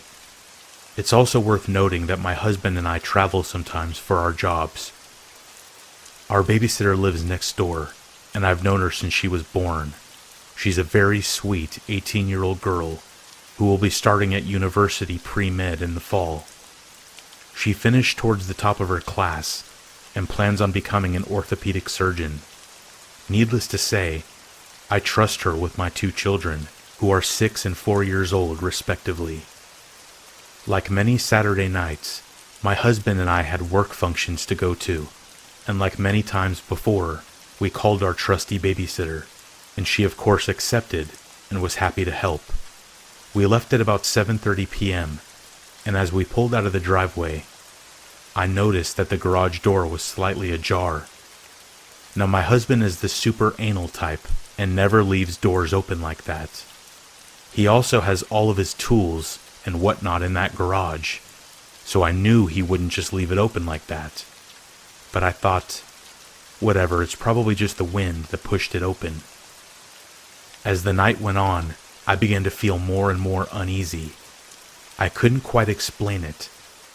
I decided that I needed to check on my children. It was summertime, and the sun was just starting to set about 8:45 p.m. I got a hold of the babysitter after only 1 or 2 rings. She said they'd just finished some hot dogs and were going to be settled down and watch a movie for the night. I admit this gave me some comfort, but I still couldn't shake this feeling that something wasn't right. I called back a minute later and asked if she could check out the side window and tell me if the garage door was shut. She told me it was. I double-checked and asked if it was shut, or just mostly shut, and she said no, it's definitely shut. As we hung up the phone, I didn't feel right at all. In fact, I felt sick to my stomach. I asked my husband if we could go home. He complied with a little convincing. I could tell he was slightly annoyed, but he would do anything for me. I called back a 3rd time in the car, and for the first time in years of watching my kids, She didn't answer. I called back again, and again, no answer. As we approached the house, my heart fell into my stomach. I noticed that the side garage door was now wide open. As my husband turned into the driveway, my uneasiness turned into terror. There was a man climbing into the kitchen window. He turned and looked at us in the driveway like a deer in headlights. He was a rough-looking man, maybe mid-20s. He had a scruffy beard and a hood over his head. His teeth were yellow and his eyes bloodshot, and had not one, but 2 knives hanging out of his back pockets. I was frozen in fear. My husband wasted no time and got out of the car and chased him down. He caught the man and held him down. I called the police and they arrived in minutes. I went inside to find my babysitter in the basement with my children. She had candles lit and weird relic-like symbols all around. When she saw me, she just started to chant and laugh hysterically. The cops were called and thankfully arrived quickly, eventually arresting her and the man. Thankfully, my children were safe and unharmed. What the cops told me after the situation still gives me a sickening feeling. Apparently, my young babysitter met this man at the end of the school year. They started using drugs and experimenting with satanic rituals. The documents later recovered with the ritualistic items included text stating 2 sacrifices were required. They were going to sacrifice my kids. They also told me that this man was probably living in my garage for about a week or so, given the food and urine they found stored in the crawl space in the garage.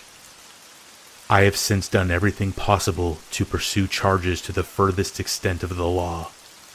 We have also moved to my mother's house until we can find another area to move to.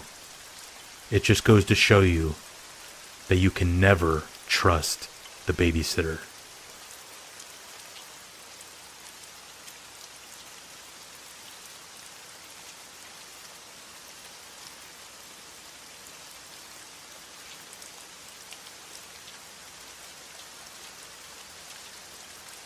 My husband and I went camping for the first time ever in Arizona as a part of our long trip out west. I had picked out this really cool place that was on a mountain overlooking a beautiful landscape. It's next to a cliff and in a really isolated location. I'm talking like 20 miles out on gravel roads in the middle of a national forest. So we get there and set up our tent and hike a little bit and take pictures of the surrounding area. We see a few cars parked around 2 tents and decide to stop and talk to the other campers nearby because we had heard that there was going to be a bad storm that night. These were 4 guys who were from Arizona and they told us not to worry because the storms didn't get that terrible around this area. That was all the persuading that we needed to stay. Later on, while walking a bit further down the campsite, we see a woman there with her dog and another old lady. We smile and wave and continue to hike down a bit further into the forest. Let me elaborate that because of the storm, we are one among maybe a total of 7 campers that decided to stay and withstand the night. We watch the sun set when we get back to our site, make sure our car was only a few yards away, and go into our tent when it gets too dark to see. There are no stars tonight due to the storm clouds, and it hasn't begun to rain yet, so we decide to try to sleep right away so that we could possibly sleep through the storm when it does hit. It is an insanely windy night, so it is hard to sleep, but eventually we get a bit of shut-eye. I wake up at 10:30 p.m. to the sound of some crazy thunder rolling through the mountains and rain hitting down on our tent. I'm a little freaked out because they get a lot of flash floods out here, and I don't want to fall off at the side of the cliff. I tell myself to try to sleep, and eventually I doze off again. It's 12 a.m. and I wake up again. This time because I hear something heavy hitting the side of our tent. Like full on sounded like someone could have been punching our tent and sliding something down the side of it. I open my eyes and can't see anything. It's completely dark, no light whatsoever. The sound continues every couple of minutes, and at this point I'm crapping bricks. Suddenly, I hear footsteps right next to my side of the tent. They're slow but steady. I feel my entire body freeze up. I seriously start thinking about how this is it and I'm going to die. My heart is beating so fast that I'm certain whatever is out there can hear it. Then whatever it is lets out a deep sigh right on the opposite side of the tent. I'm thinking it is a bear and realizing that I might actually have to face this thing. So in a desperate call for my husband's mind-reading powers, I squeeze his hand really hard repetitively and he wakes up. But instead of reading my mind, he blurts out, "What's wrong? Why are you squeezing my hand?" Right when he says this, the footsteps stop. I don't hear the footsteps again. So after a while, I break out of my frozen state and tell him what I heard. We decided it may have been an animal passing by. But whatever is hitting our tent continues every so often, and I'm starting to go a little insane from it, wondering what is going on. We convince ourselves that it's just pines falling from the trees above us and try to sleep again. We just need to make it through one night, then we can laugh about all of this in the morning. A couple of minutes go by, and suddenly the tent caves in on my husband's side right on his head. He whispers that it feels like something is pushing the tent down, and I feel my heart instantly sink. I'm freaking out, thinking it's a bear that just sat on his head, but he decides to push back, and we hear the familiar noise of something sliding off of our tent that we've been hearing for the past few hours. We then realize that it's been snowing outside and that the noise we heard hitting our tent was heavy ice falling from the trees. Our tent is covered in thick ice, and my husband pushes the tent from inside until all of the ice slides off. Still determined to make it through the night, and a little relieved that it was just ice and not a bear, we try to sleep and make it to sunrise. We keep on a small light that my husband luckily brought with him just to calm us down a little. Things are starting to seem normal again, and we both close our eyes. It's 3 a.m. at this point. Not even 30 minutes after we are settling down, my literal worst nightmare happens. Out of the pitch black night, we hear a woman screaming. We distinctly hear her say, "Oh my God," followed by some other non-tangible words that sound something like help. The way that she screams doesn't sound like anger. It sounds like pure terror and a sense of panic. My husband and I are both frozen, looking at each other. I quickly shut off our light and start panicking and asking what we should do, because how is this really happening right now? While we're trying to decide what to do for the next few minutes, we hear her again. But this time she's screaming, "No, no, no, no, no, no," as we hear a car speed off into the night. I'm in tears at this point. We have no idea what is happening. It's dead silent now, save for the icy rain hitting our tent. It definitely sounded like she wasn't in the car, but More like she was desperately yelling after it or begging not to be hurt. And this was my breaking point. Because I could take the bad weather. I could take the possible bear outside my tent. I could even take the ice falling on our heads in one of the warmest states in America. But one thing I cannot and will not ever be able to handle is a screaming person in the middle of the pitch black woods at 3 a.m.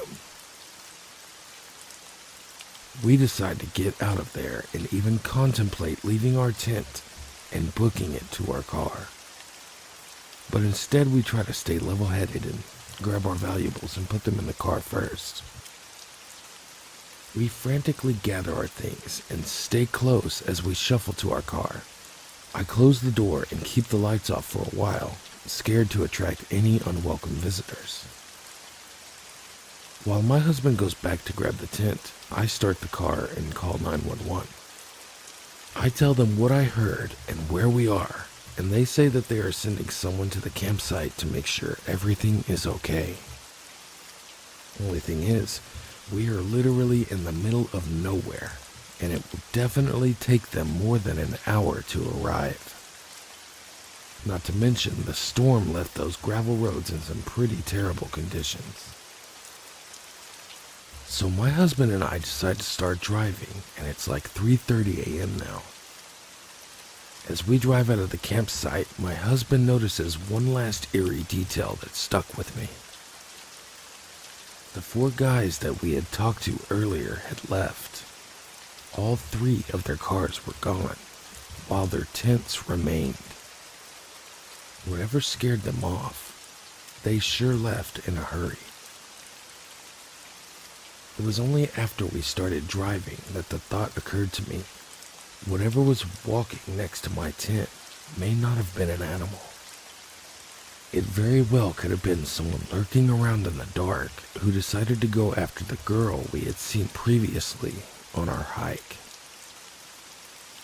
I'm not quite sure what went down on that lone mountain that night, and I hope that everyone got out okay.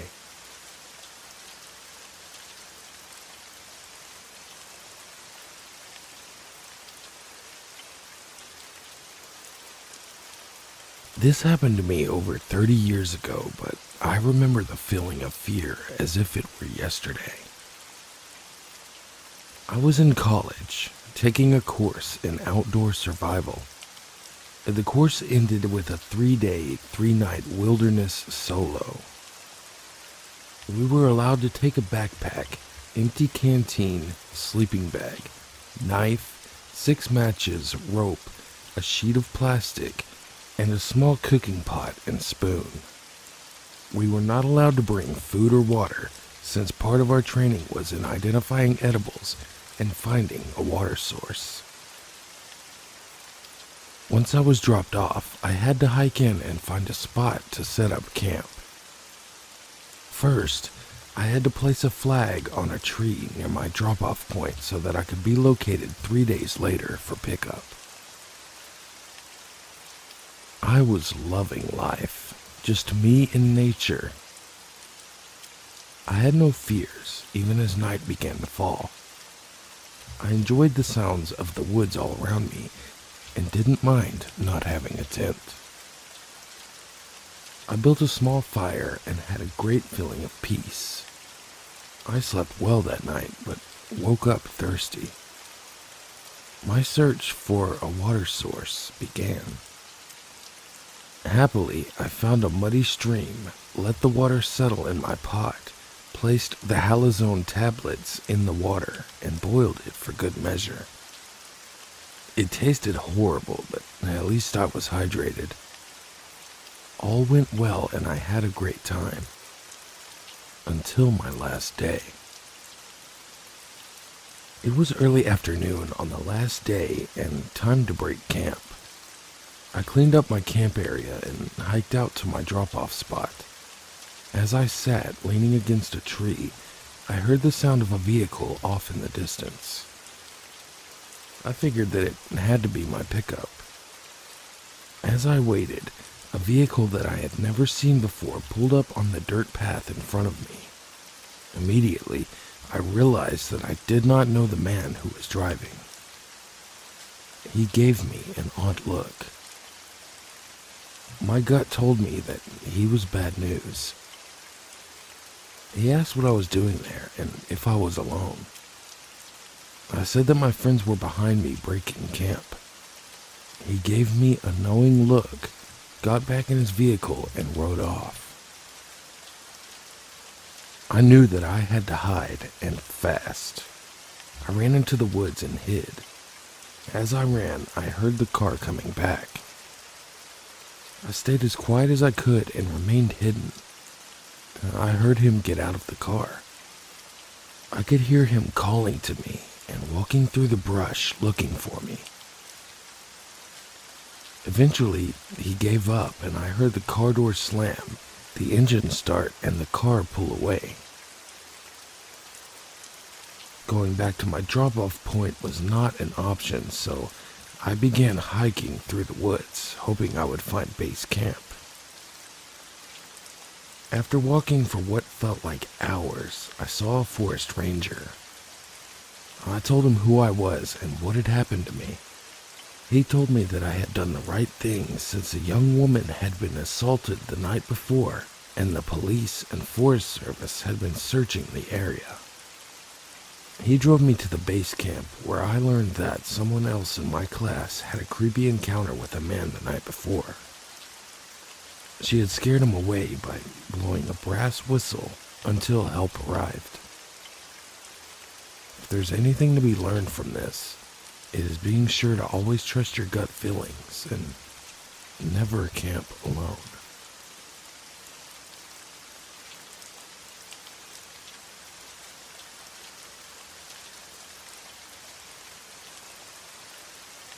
Me and my boyfriend love to camp. About 2 weeks ago, we decided to go to the coast because we had a Friday off from our classes in university and decided to hike and camp out for the weekend. We had a 3-day plan to stay in 3 different towns and hike to each place. This story is about the first place we stayed in. The first town was barely a town. It was more like a bunch of small houses and farmlands and very few people.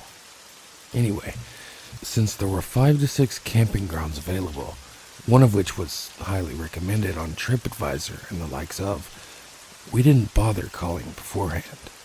We simply headed there and then straight to that camping area. Upon reaching it, we saw the gate open. Not really so unusual, but when we entered it, no one seemed to be there. We knocked and called out for someone, and no one responded. The outdoor bar was all open with expensive bottles of alcohol lined up, and food left on the kitchen table as we saw from the window, so they couldn't have gone far. My boyfriend found it a bit strange that they would leave everything open like that, but assuming it was a small community with no crime, we didn't think more. We went to some other camping grounds to ask if they are open.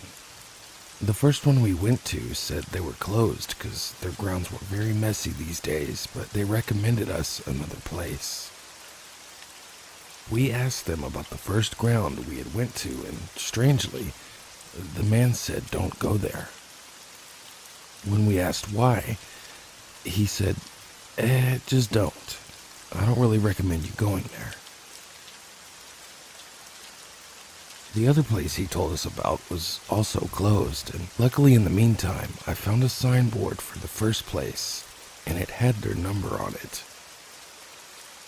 We called them, and a man picked up and told us that he and his wife are out for a couple of hours, but will be back by the evening. He said we could set up our camp and that we would meet later. The place was a bit secluded, but it was quite picturesque, and we set our camp and left. We spent the whole day exploring and hiking around, and after a tiring day, around 10 p.m. after dinner, started heading back. This is where things got extra creepy. When we got back, we found the place still empty. No one had returned, and it was quite late. My boyfriend called up the owners again, and they said they had decided not to return tonight, but that we could leave money under a table mat by the bar. They said the kitchen and bathrooms are open if we need to use them. The place was dark, and the yard where we had set the camp up was huge and without lighting. My boyfriend immediately started to feel a bit uneasy.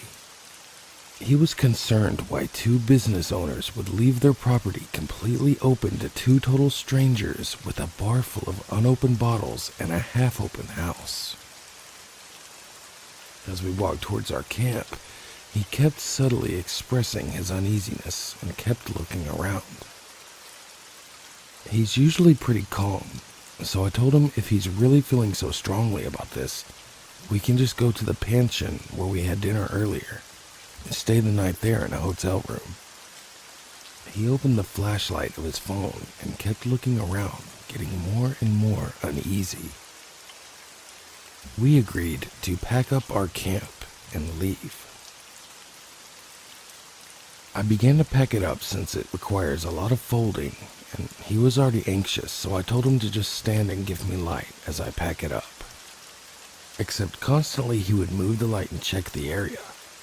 I kept getting irritated because I could sense his worry, and at the same time I couldn't pack fast enough because I couldn't see. At one point he even told me in a slightly rude way to hurry it up. He still seemed super anxious, and I told him to relax. Just telling this part gives me the chills all over again. The road back to the main area of the town was dark and lonely, and this is when he told me. There's something I wanted to say, but not while we were still in the grounds. "Oh, what is it?" I asked. He hesitated, and then he said he didn't want to freak me out, but he was sure that he saw someone lurking in the dark behind the wooden cabins and by the bathrooms. Twice. No one was supposed to be there except us. I got the chills, but I still tried to rationalize, saying it's a farm area, so there's lots of animals. Maybe a cat moving around. But he was adamant it was a human figure walking like a human would, and standing. That's why he kept checking and wanted to hurry so much. And that's why he was telling me to hush up and keep my voice down. I almost had tears in my eyes at this point, and the hair on my back was standing. I kept looking back and almost running at this point to the lighted area of the quiet town, and only really relaxed when we reached the pension and booked a room there, got the key, locked and checked it twice.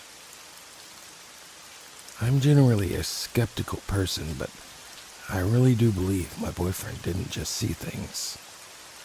I don't know who that was back there, or what could have happened, if anything, and I don't care to know.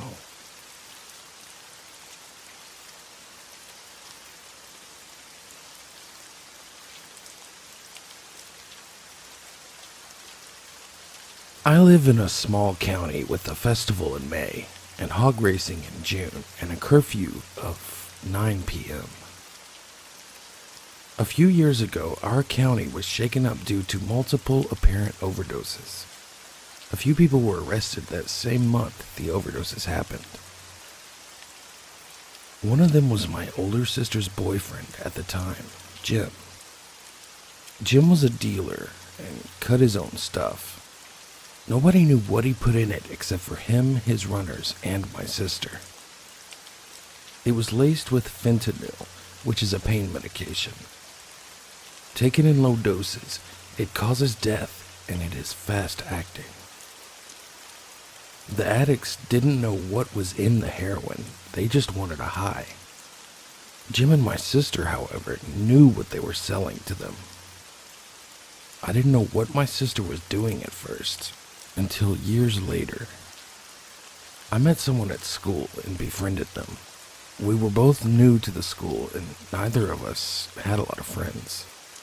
We both had Facebook, and naturally, at that age, we thought it was cool, so we friended each other. This is when I found out her brother Tom passed away, around the same time Jim was arrested. Not only that, but due to my younger brother having a birthday, my sisters and me took photos together and posted them on Facebook. My friends saw them and told me something that I never thought I would hear.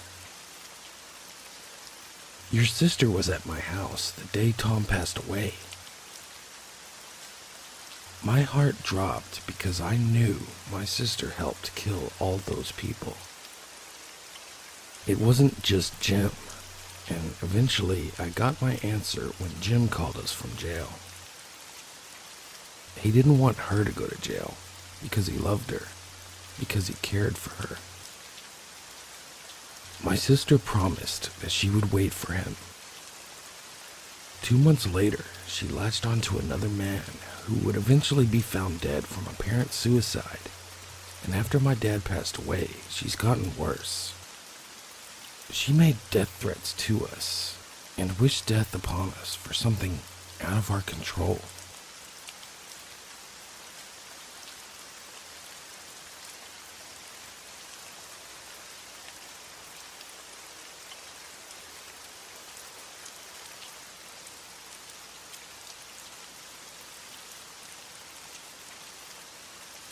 This happened earlier this year. It happened in the same cabin that my wife and I had that experience in a few years ago, with the guys following us in our car. It's kind of a weird coincidence that I have another story to tell about the exact same place. So, as I mentioned before, my family owns a cabin in upstate New Hampshire, and it is literally my favorite place in the world. It's on a small, very secluded lake, shared by only a few other cabins, one other cabin on my side, with 6 in total. Most of my neighbors only visit during the spring and fall months, and even then, it's pretty rare to run into one of them. We all pretty much leave each other to do our own thing, but we also try to look out for each other the best we can. When we occasionally check in on each other's property during off-season visits, just to be sure there haven't been any damages from storms or break-ins. We all try to be good neighbors, because the lake is a pretty popular fishing location in the area, and as a result of it being so secluded, it's not unusual to see people who don't live on lake out in a boat or hiking around with a fishing pole. In the winter, it becomes a popular place for ice fishing and snowmobiling. So again, it kind of reinforces why all of us who own the property on the lake try to look out for one another, as there are people coming and going at all times of the year. There have been a few break-ins on the lake over the last few years, but honestly, in the 30 years I've now been going up to the cabin, there have only been a handful. Occasionally, someone's canoe or kayak will go missing, but that's pretty much the worst of it, until this winter. My wife and I decided to take a long vacation at the cabin this winter. She was getting ready to start a new job, and I had leftover holiday time from the previous year, so we figured we should take the opportunity to get away before our schedules started, to get busy again in the spring.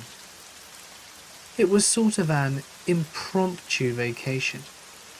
But once we got the idea of spending a week alone together, relaxing by the wood stove, drinking craft beer, winter hiking and binge watching DVDs, we couldn't get it out of our heads. 2 weeks later, we were packed up in my father's F-150 and on the road. Things got wacky immediately. But first, there are a couple of things that you need to know about this location. The lake basically sits in the middle of a dead zone, as far as wireless reception goes. Sometimes you can randomly pick up a few bars of service, but never with certainty. The isolation and feeling of being unplugged is one of the main reasons I love going up to the cabin. It becomes a lot easier to not be glued to your phone when you physically can't be. Secondly, as I mentioned before, this place is secluded. It's a solid 10-minute drive before cell reception kicks in with any sort of consistency, and about another 5 before you reach a town. A couple of years ago, and after much debate within the family, we decided to break down and get a satellite dish installed, so we would have some connectivity to the outside world. We essentially have basic cable for news, weather and a phone line. However, my folks have the service suspended at the start of winter, since our family rarely visits during those months. So my wife and I were heading up without a phone connection, but it had never been a problem before, so we didn't really think anything of it. It hadn't snowed too much in our area, but the ground was still covered in a few inches of old snow, and there were snowmobile tracks all over the place. Before reaching the final turnoff towards the cabin, you have to drive across a causeway, and while crossing, you get a really good view of both sides of the lake.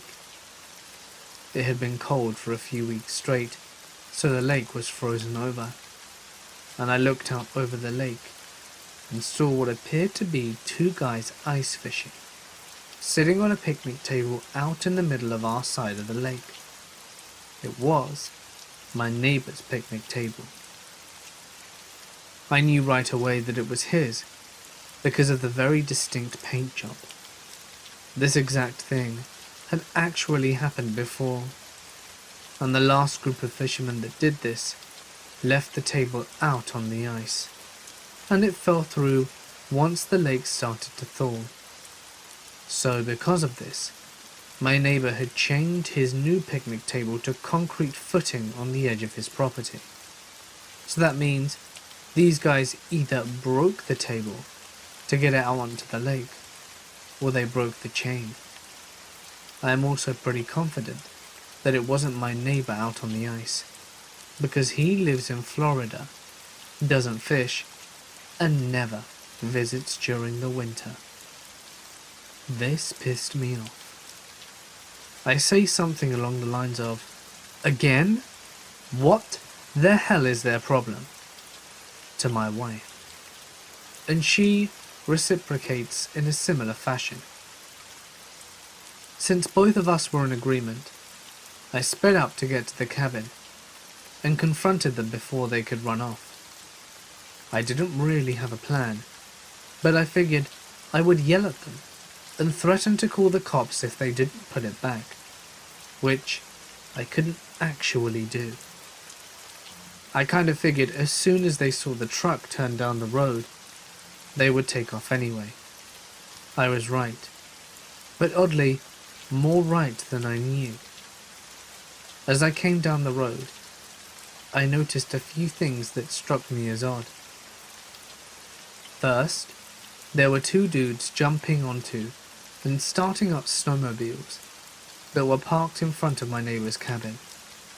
Second, the front door to the cabin was wide open, the lights were on, and there was smoke coming out of the chimney. I stopped the truck about 50 feet from his driveway and watched as the two guys drove their snowmobiles out onto the lake, picked up their bodies, and sped off across the lake into the woods. We kind of just sat there for a minute or so, dumbfounded. I wasn't really sure what was going on, but it definitely didn't feel right. I guess it was technically possible that my neighbor was visiting, or that maybe he rented his cabin out to some people. But my gut told me that this was not the case. There were no cars in his driveway, and the guys on the snowmobiles were definitely in some sort of hurry when we pulled up. Also, it was about 10 degrees outside, so why would they leave the door open? After snapping out of it, I parked the truck in front of our cabin and walked over to the edge of the lake. Sound travels pretty well out there, and I could hear the snowmobiles getting further and further away. I unlocked our cabin, threw a quick start log in the wood stove, and then my wife and I headed over to the neighbor's cabin with our dog. I called out hello a few times, and then I tried yelling for my neighbor, but got nothing back. As we got closer, I could clearly see the front door was splintered and had been pried open. My wife and I had unknowingly pulled up while people were actively breaking into my neighbor's cabin. Not exactly an ideal way to start a relaxing winter getaway. My family is on really good terms with my neighbors, so I went ahead and stepped inside to check it out. There was a fresh pile of wood by the stove, which was roaring, and the kitchen had some paper plates, food, empty beer cans, and cigarette butts strewn about. Nothing seemed broken or missing that I could tell, but the place was an absolute mess and reeked of cigarettes. It was as if they had just decided to help themselves and make my neighbor's cabin their own private fishing lodge for a while. There were some sleeping bags and a cooler in the living room, so it looked like they had been planning to stay for more than a day. I wasn't in the cabin for more than a minute or so, and I was careful not to touch anything. I did, however, snap a few pictures for my neighbors in the copse, and then I snuffed out the wood stove, and I also decided to close the front door as best I could when I left, while wearing gloves, since we were going to have to leave in order to get in touch with the police and my neighbor, and I didn't want the front door being left wide open. The next couple of hours were pretty bunk. We drove into town, reported the break-in to the police, and after giving our report, we got in touch with my neighbor, who was understandably very upset. I did my best to assure him that things weren't too bad, all things considered, and that there would just be some cleaning up to do. I offered to do it, since we were going to be up there all week, but he insisted that he wanted to see it all for himself. He was going to make plans to fly up from Florida to deal with everything as soon as he could, but asked if I could nail a couple of boards across the broken door for now. The police were heading out to check the property.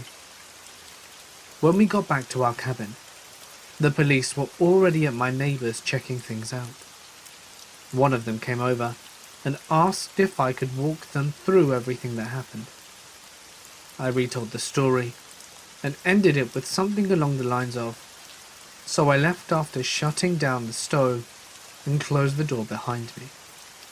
I got some weird looks, and then the conversation went something like this. "Are you sure you closed the door? Because it was open when we got here." "Yes, I definitely closed the door." "Well, it was open, and the items you described aren't there either. The sleeping bags, the cooler, they aren't there. so it looks like they came back and got them. This was pretty unnerving for the same reason.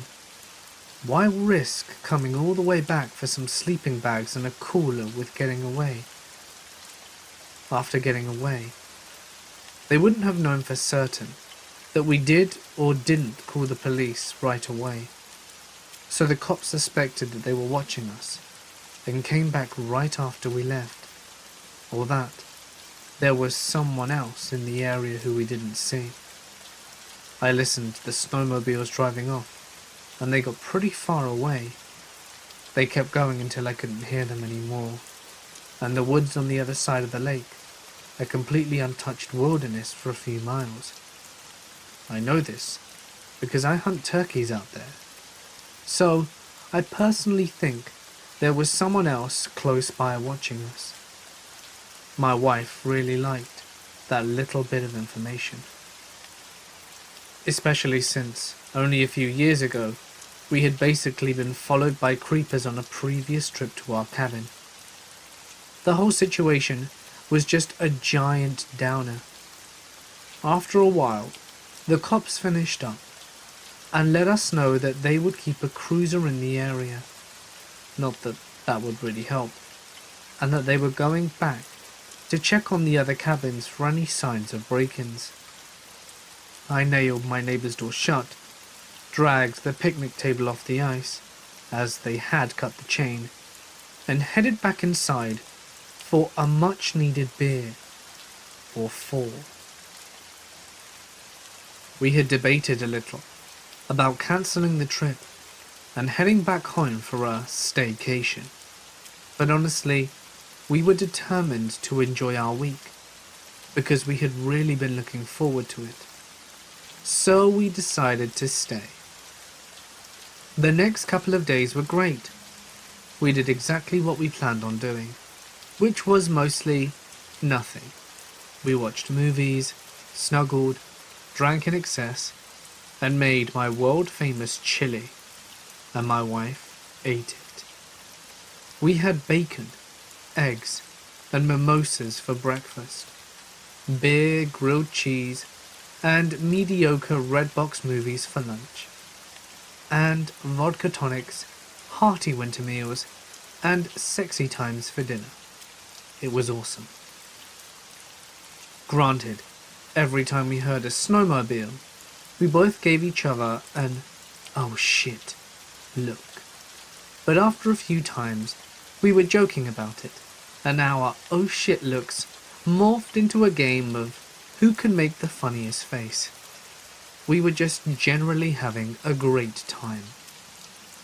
As much as we were enjoying being completely overindulgent bed bunnies by midweek, we wanted to stretch our legs, so we decided to go for a hike.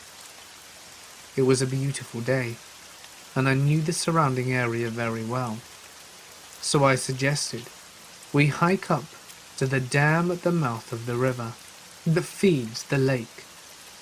It freezes over in winter and looks pretty cool. It was around a 2 or 3 hour hike round trip, depending on the place. Short and sweet.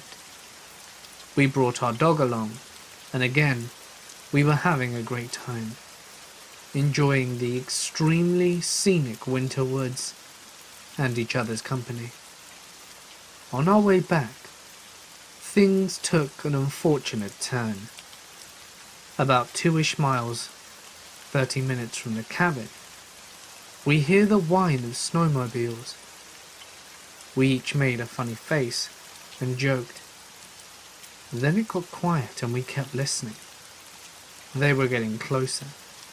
At the time, it wasn't exactly unexpected. It was a gorgeous day out, and we were smack dab in the middle of prime snowmobile territory. But given everything that had happened earlier that week, it was impossible not to feel at least a little uneasy. The snowmobiles kept getting closer, and the whine was getting louder and louder. My wife and I spoke about something, but honestly, I really wasn't listening to her. I was going over the situation in my head. and I don't quite remember what we were talking about. The engine sounds were getting louder, and it was obvious they were coming down the same trail that we were on. I suppose it could have been anyone, perhaps a father and son enjoying the day, or a couple of friends off to meet up with some of their buddies. Regardless, I just got a very bad feeling. I carry a gun as a direct result of the last weird encounter I had at the cabin. So I made the executive decision to unholster, rack around into the chamber, and reholster just in case. Not here to debate the pros and cons of gun carrying, but I do what I do, and did what I did, and I felt good about it. The trail we were on was about 5 or 6 feet wide, so once the snowmobiles came into view, I picked up our dog, and then we stood off to the edge of the trail so that they could pass us. I think we played it pretty standard as far as general common courtesy goes. As soon as they saw us, they both stopped in the middle of the trail, about 100 feet from where we were standing. I waved, and they didn't wave back. I could see they were talking back and forth, occasionally looking at us. They seemed to finish up their conversation and gun their engines. Both of them started approaching very fast and appeared to be in a line to hit us. My wife and I stepped back a few steps into the brush, and they buzz us full throttle. I'm talking inches, not feet. They continue past us for a bit, and then stop, turn back and look at us. I instinctively, almost as a reflex, threw up my free arm, holding a furiously barking Boston Terrier in the other, and yelled, "What the hell is your problem?" One of them replied with a middle finger, revved the engine a few times, and then they both took off down the trail. My wife was a wreck afterwards. I was scared, but she was really scared. The trail we were on basically ends where our property begins, so if it was the same people from earlier that week, they would know we weren't home. We had another 30 minutes of hiking before we got back, and the whole time we could hear the snowmobiles ahead of us. They didn't disappear and get further away like before. The whole walk back, they were completely within earshot. About after 10 minutes, we could hear that they had stopped, and then started driving around at low RPM. The engines were running, but not at the full throttle. After a few minutes, we stopped and waited. They started at full blast again, this time getting further and further away.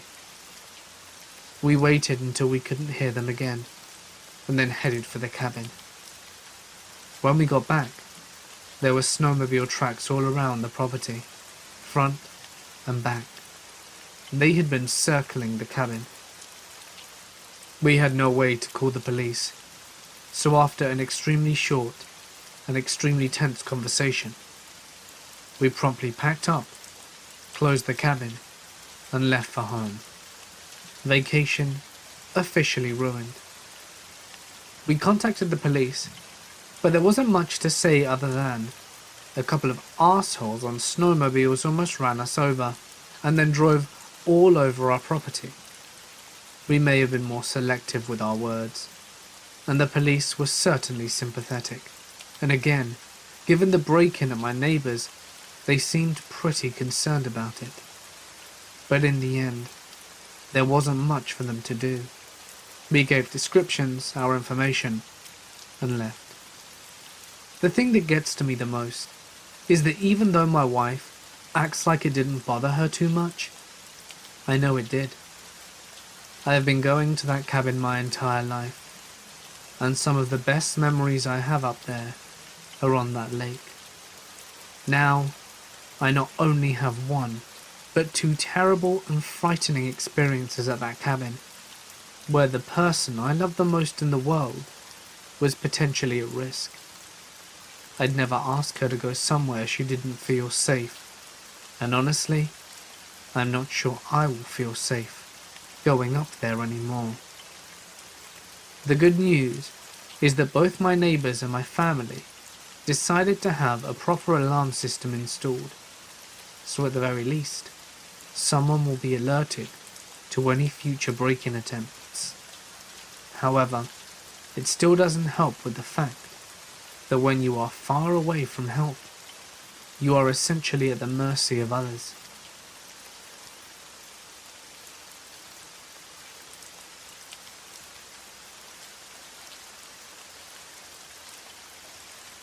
June. My partner Johnny comes upstairs and finds it's cute how I'm checking him out on OkCupid. I'm confused as I haven't logged in lately, like in months. How could I have been looking at his account on OkCupid? So I log in and check it out. There's a list of 7 or so people that have also been checked out from my account today alone. Johnny is included, and also someone I work with. Well, that's embarrassing. Nope, wasn't me. So it's time to change my password. The next day at work, I was sure to bring it up and laugh about the fact that my OkCupid account was hacked to the person who was last in my viewed list. I didn't want this person thinking that I actually looked at his account. We work too closely together, and I already get the impression that he may see me more than just his boss. It always pleased him that his luggage tags printed his middle name and first initials as Christ T. This is not the type of person who should see his own name written out like he's God's gift to earth. I'll refer to him as Chris. Chris just laughed off the OkCupid hacking comment I made. I found it strange. He had no questions or comments on the subject. Most people would at least ask if you've changed your password, but nothing from Chris. So I brushed off the situation, and a few days later, I was out of office for work. Johnny messages me saying that it happened again, that I checked him out on OkCupid. No, I didn't, but I changed my password again. Now it's July. It's a weekend. I'm having a lazy morning in bed with Johnny, and I get a Facebook notification. Your account has been logged in from a new location. The IP address points to Chris's hometown. My heart's racing. What the hell is going on? I take care of the Facebook password and screenshotted the notification. Later that night, I get a text from Chris. Happy 4th, boss. I assume he's drunk. I'm worried about being caught having his access to my Facebook revoked so quickly. No, it can't be him doing this. It's just a coincidence, right? Johnny is convinced it's Chris, but that means someone I work with on a very small team is targeting me. This will make work nearly impossible. I can't talk to anyone at work about this. I'll have no way to run my departments. The situation will get minimalized. Chris drank a lot. I'd seen it at work events or when we just traveled just the two of us. He often got out of hand, but everyone just brushed it off. He's young. It was funny. We've all had those nights. But as long as you can show up at work the next day, it's fine. I brought it up with him once. Hey Chris, you need to be more cautious about the way you drink at work events. And then he didn't speak to me for 3 days. I offended him. I told him he's not allowed to have fun at work events. He told me when he finally snapped, and I recoiled. He's 3 times my size, and we're in a secluded space at work. One time whilst travelling with just the two of us, I got very sick. I told him I wouldn't make it for our dinner, so Chris offered to pick something up from a nearby store. He knocked on my room door and handed me the water he got me. He tried to make small talk as I thanked him and indicated that I was going to lie down. It was apparent by his stance in my hotel room doorway that he wished to come in. He moved an inch closer and I said goodnight, shut my door, and locked every lock I could. It wasn't the only time that he made me feel uncomfortable. I hadn't noticed any other accounts being hacked for a while. I was cautioned around Chris, even disassociated when I could. I avoided work outings if he was going, and I would just back out of lunch plans that he decided to go to once he knew I was going. But we often had to work very closely. We were a team after all, and I couldn't do my job without him, and him without me. Come November, Johnny was online, checking out his FetLife account one evening. He saw I was also online via the old messenger they used to have, and Johnny asked me if I'm logged in. I'm not. Again, my heart's racing. It's different this time though. The violations are beginning to feel commonplace, normal, expected. But this hacking is extreme. No one outside my FetLife friends know about this account. Definitely no one I work with, and there are some faceless nude photos of me there.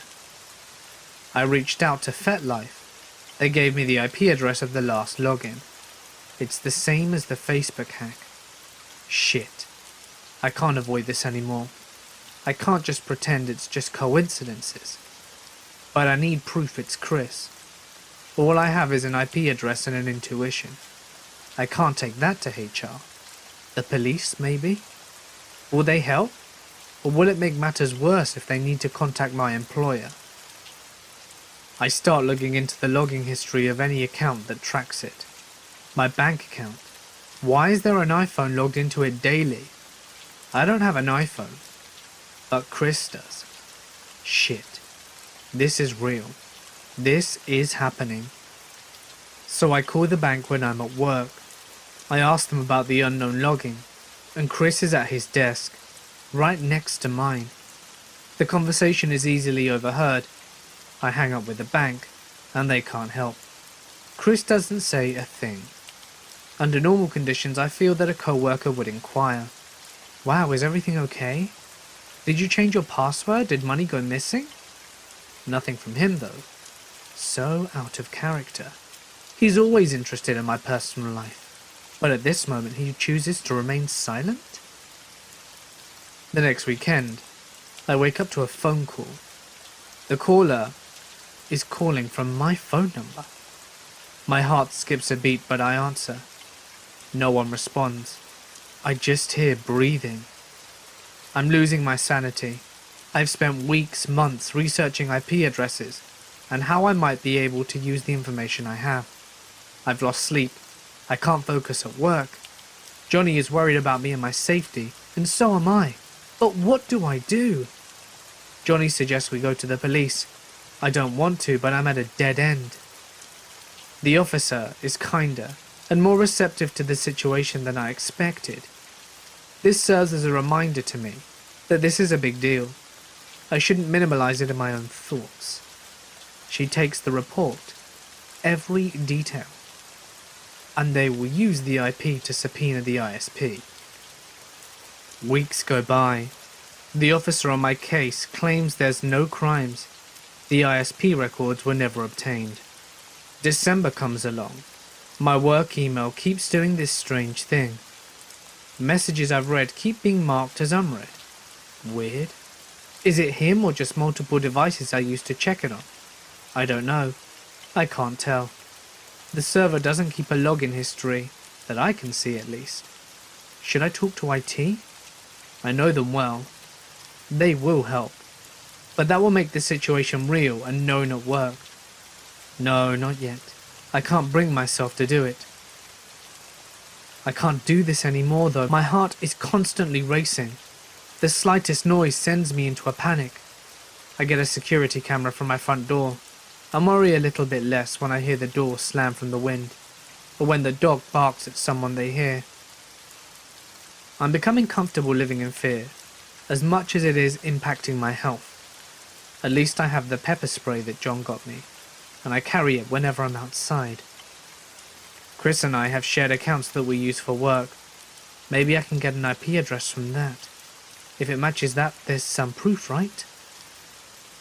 What if I send him an IP tracker? I've learned you can place an invisible pixel in an email, and it will send you the IP address of where it was read. All I have of Chris is his work email and Gmail. I test both on myself first, of course. I can't take the risk of him figuring out what I'm doing to him. And damn it, our work emails block it, and Gmail reroutes it to their HQ. Another dead end. More hours, days and weeks pass. I've called private investigators, and they're impressed. I've tried the tactics they already have at their disposal. I feel confident that I'm doing all I can, but more lost that the professionals can't help. 3 months later in February, it's my last attempt. It's a week before I have a 7-day out-of-country trip with Chris. It's on a large group this time, but I'll still be working very close with him. Too close. I send Chris an email with a shortened link that will track an IP address from where it was clicked from. I've tested this and it seems to work, but I'm shaking. What if it tips him off? What if he knows I'm onto him and he attacks me at work? What do I send him to get him to click? I find a local event that this particular breed of neckbeard would be interested. Hey Chris, I saw this and thought you might be interested. 5 minutes later Chris replies, pure panic, no, excitement. Maybe a mix of both sets in. I don't care what he replies. I check the IP tracker. I got a hit. I'm shaking. I can barely type or hold my phone. It's the same IP address as the Facebook and FetLife hack I got. I have the proof I need. It's Chris who's been stalking me via my accounts. My intuition was right. As much as I didn't want it to, it confirmed that it was him. There's relief. A weight has been removed. But then it sets back. What do I do now? Go to HR? Back to the police? We've got this trip coming up. My team needs to be there when I do the job. I'll wait till I get back. It's not that bad. I'm used to living like this now. Johnny thinks I'm insane for considering it. He's right. I am. I've lost touch with reality. This situation has me unable to determine what levels of uncomfortable one can and should live with. All night, I debate the decision I've made. I won't wait. I'll do it now. I text my boss Jay the next day, asking him to meet me for lunch on Sunday. I need to speak with you away from the office. This is not a normal request. We're close at work, but this is bizarre to him. He tells me I'm scaring him, and I wish that I can tell him not to worry. The following day, we meet for lunch. I'm so nervous I could vomit. This is it. This makes it all real now. And I tell him everything. I'm worried that he may minimize the issue. Chris is just a kid, he didn't mean anything. I'll talk to him tomorrow. These are my worries. And after I finish speaking, Jay is at a loss for words. We have a plan in place to take this to HR tomorrow. And he is already helping me find someone to replace Chris on our work trip. Again, I'm relieved and nervous at the same time. Shit is going down tomorrow. 7 months of living in fear, and finally, I can see an end. Then comes Monday. My pepper spray is in my pocket. I picked a work outfit that would conceal it today. Jay calls me, asks me for a question. I don't remember what, but I take it as an invitation to go into his office. Anything to get away from the person I know, without a doubt, has been hacking and stalking me. Jay wasn't expecting me, but understood. The department head is in his office. Jay is about to inform him of my situation. Having my story told by a third party was surreal. I filled in the details where needed and gave them a folder of evidence, which I had collected to take to HR. Screenshots, IP addresses, written accounts of the timelines up to this point, the emails from Chris confirming his involvement, and the IP from the IP tracker. The day is a haze. I was at HR's office at least twice, saw the police drive through the campus, and had to fight my way with the HR director. He didn't feel that I had enough evidence to prove the email I sent to Chris's Gmail was actually the Chris that worked here. I dug through my work email. Bam. He emailed my work email from his Gmail account once. Enough evidence for our non-believers. Hours go by. It's almost 3 p.m. and I don't know what's going on. If I keep leaving my desk, Chris will know something's up. I can't call HR and ask, he'll hear the conversation. Chris walks over to me. "Oh shit," he says. He's shoving his work phone in my face too close for comfort. He got an invite to go to HR for 4 p.m. I'm screaming inside. No one else is around. If he's going to do something to me, now is the time. That notice is the forewarning of being fired. That's how they do it at my job. I manage to look concerned and tell him, "I'll let you know if I get one," insinuating maybe our team is being let go, not just you. He walks away, no idea where to. I sit at my desk shaking in fear. I don't know when he will return. How could HR betray me like this? They know the situation. Damn it, they should have warned me if they're about to send it. I could have fled. I could have been somewhere safe. Mike stops at my desk just to say hi and offer me some leftover catering. I can't eat right now. But in this moment, Mike has offered me so much more than just the leftovers. He has no idea of what's going on, but can see in my face that something is wrong. I ask to walk back to his office with him. Chris will never find me there. An hour or forever passes. It's got to be done by now. I know Chris will be escorted back to gather his things, and I don't want to be there for that. I sneak to Jay's office. He checks the area for me, and Chris is gone. Jay heard from HR. As per HR, I'm not allowed to speak to anyone as to why Chris was fired, which is ridiculous. Are they serious? This leaves me so vulnerable. If Chris decides to come back to work, no one would stop him. In fact, they would welcome him with open arms, and I'm left looking like the bitch that fired the nice, quiet kid. Later that week, the IT department took a few extra days to gather Chris's devices. I had time to look through them during the period. The days before our trip were one of so much discovery. Not just what I found on his computer, but what I learned from the people around me. The day after he was fired, I looked into his laptop. It had no issues of getting into his files. I was Chris's boss. I needed his work. His picture folders, a lot of personal stuff, stupid memes, vacation pictures, screenshots of the naked cam girls he chatted with, and me. Some pictures I had never seen before. Some I had. The pictures I was familiar with were from a cruise I went on months earlier with Johnny. Only, these were the ones I deleted. I had a GoPro set to take a picture every 10 minutes that hung from my wrist. While walking around, I inadvertently took close-ups of my ass in a swimsuit. Upon importing my vacation pictures, I deleted those from my computer. Were they still on my card? Then there were some pictures from my Google account. Well, it was pictures of a picture on a screen. He got into my Google account too? Why didn't I catch that one? Then the ones I'd never seen. Pictures that had been taken around the office and on work trips. Me at my desk. Me bent over, setting up gear. A close-up of a hint of cleavage shot from above. His phone was more of the same. A close-up of my arse when he sat behind me. Me struggling with an AV rack in a closet whilst in a dress. Videos from under a table during my meeting whilst I'm wearing a skirt. Zoomed in up the skirt. Pictures of dates I had written on a post-it. Pictures of my phone showing my FetLife account. The nausea sets in again. I remember all these moments and pictures he'd taken of me. Him nonchalantly on his phone, looking like he was slacking off or answering an email. Little did I know that he was filling his spank bank with images of me during work hours, and keeping a record of my days off. Creep. I got into his browser history. It was sickening. He researched how to hack someone's text messages. He stalked friends of mine on Facebook, as well as my partner. He got onto my Amazon, Gmail, Facebook, FetLife, work email, OkCupid and bank account.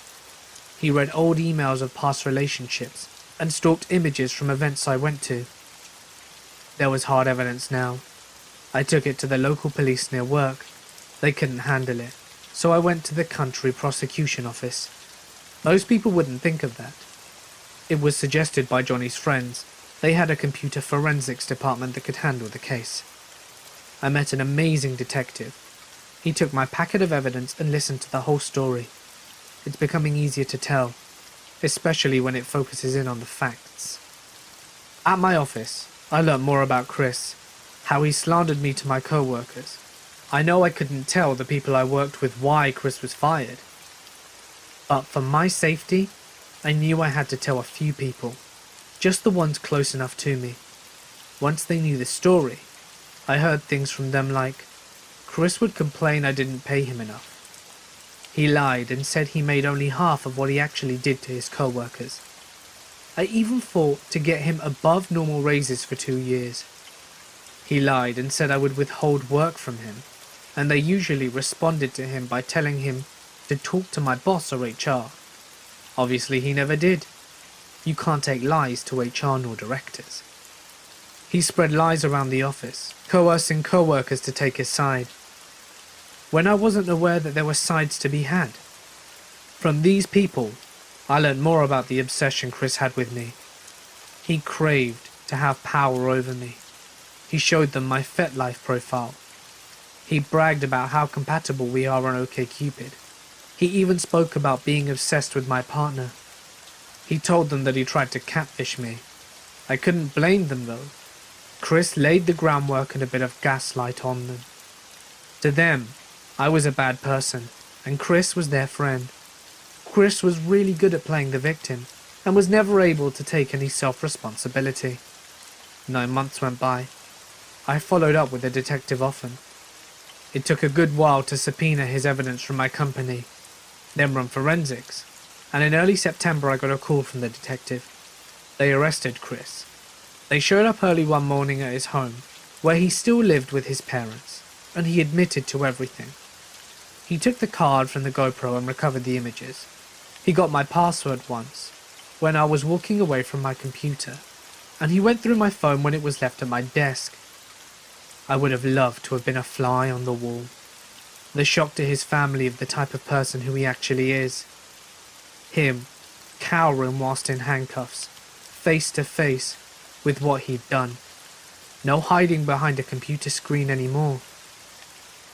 I was on vacation when that happened. I remember thinking, it's not long now till everyone at work knows. He's got a court date set. By then it's public record. I can't help if people know after that point. I didn't have to wait that long though. Later that day, co-workers started sending me a link. Hey, didn't you used to work with this guy? What a creep. The link was to a county prosecutor's PR page announcing Chris's arrest, mugshot and all. I came back to work and was able to have the truth come out. It was liberating. It took another 9 months for his final court date. I worked with prosecutors during that time to determine how I wanted to proceed. I opted for a probation period instead of going through a trial and fighting for jail time. Whilst Chris deserves the jail time, he wasn't worth my time nor effort, and a trial offered him a slim chance of getting off scot-free. Also, this way he would get some much-needed counselling. 3 years, no contact with me. 3 years sexual offence counselling. 3 years of checking in with a probation officer. This way, I can at least hope he will come out understanding with what he did was unacceptable, and fingers crossed, he will never do it again to a living human being. I know there was no chance of rehab in jail. During the hearing I was nervous. I didn't want to see Chris, but I knew whatever I was feeling, he was feeling 1,000 times worse. I didn't have to go, but I knew I would regret it if I didn't. With my fiancé Johnny at my side, I watched as he got up in front of the judge after he cried in the courtroom and agreed to the terms of his sentence.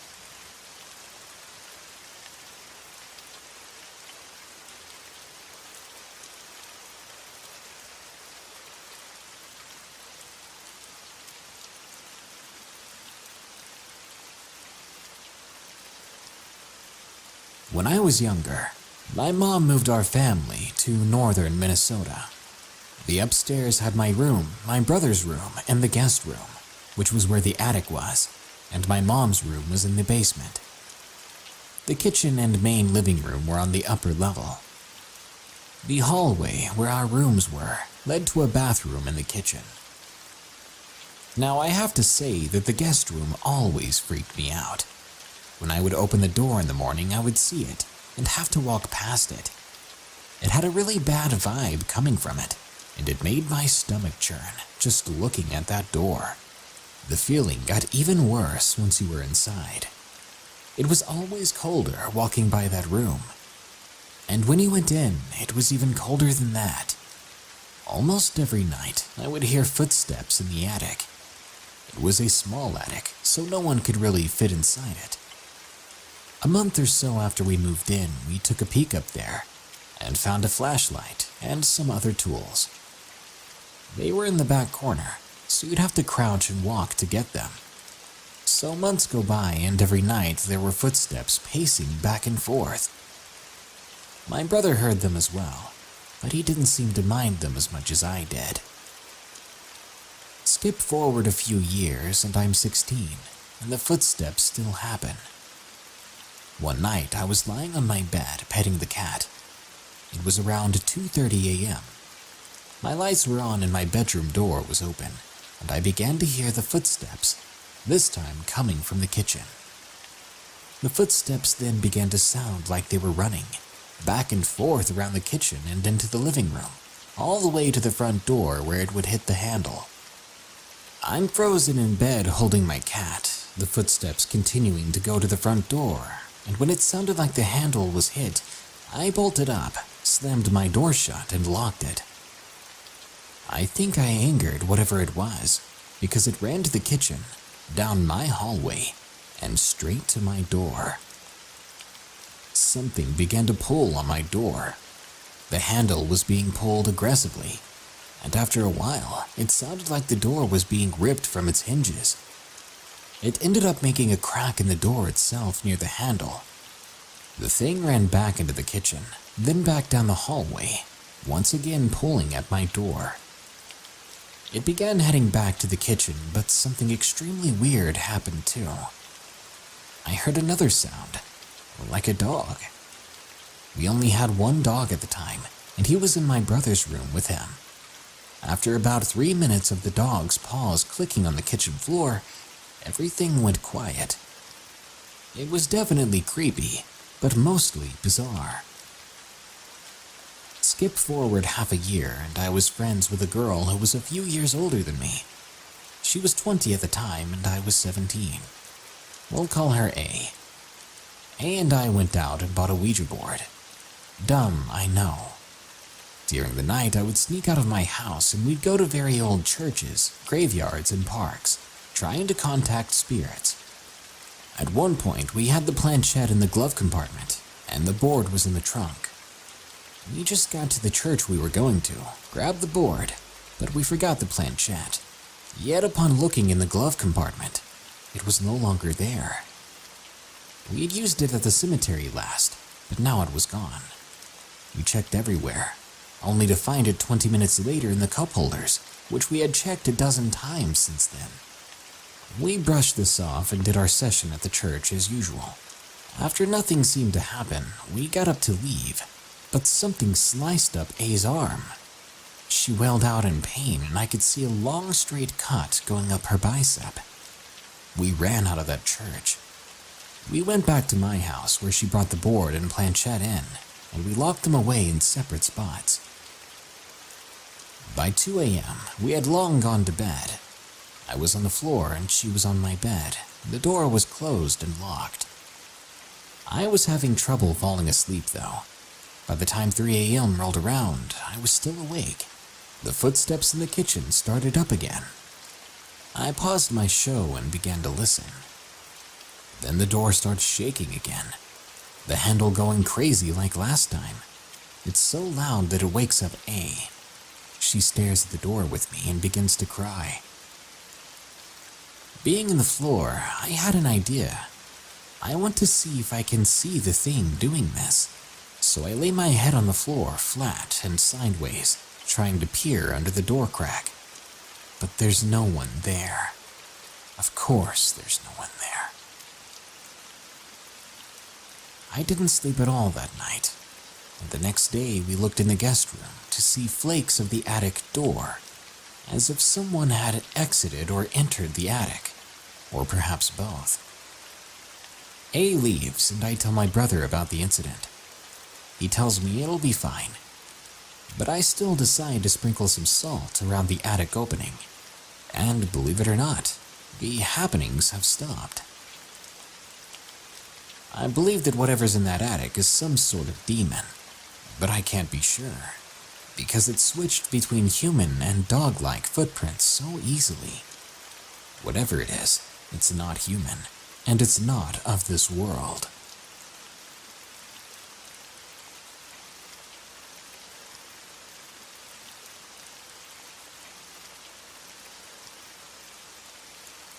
This happened when I was 10 years old, before my mother passed away.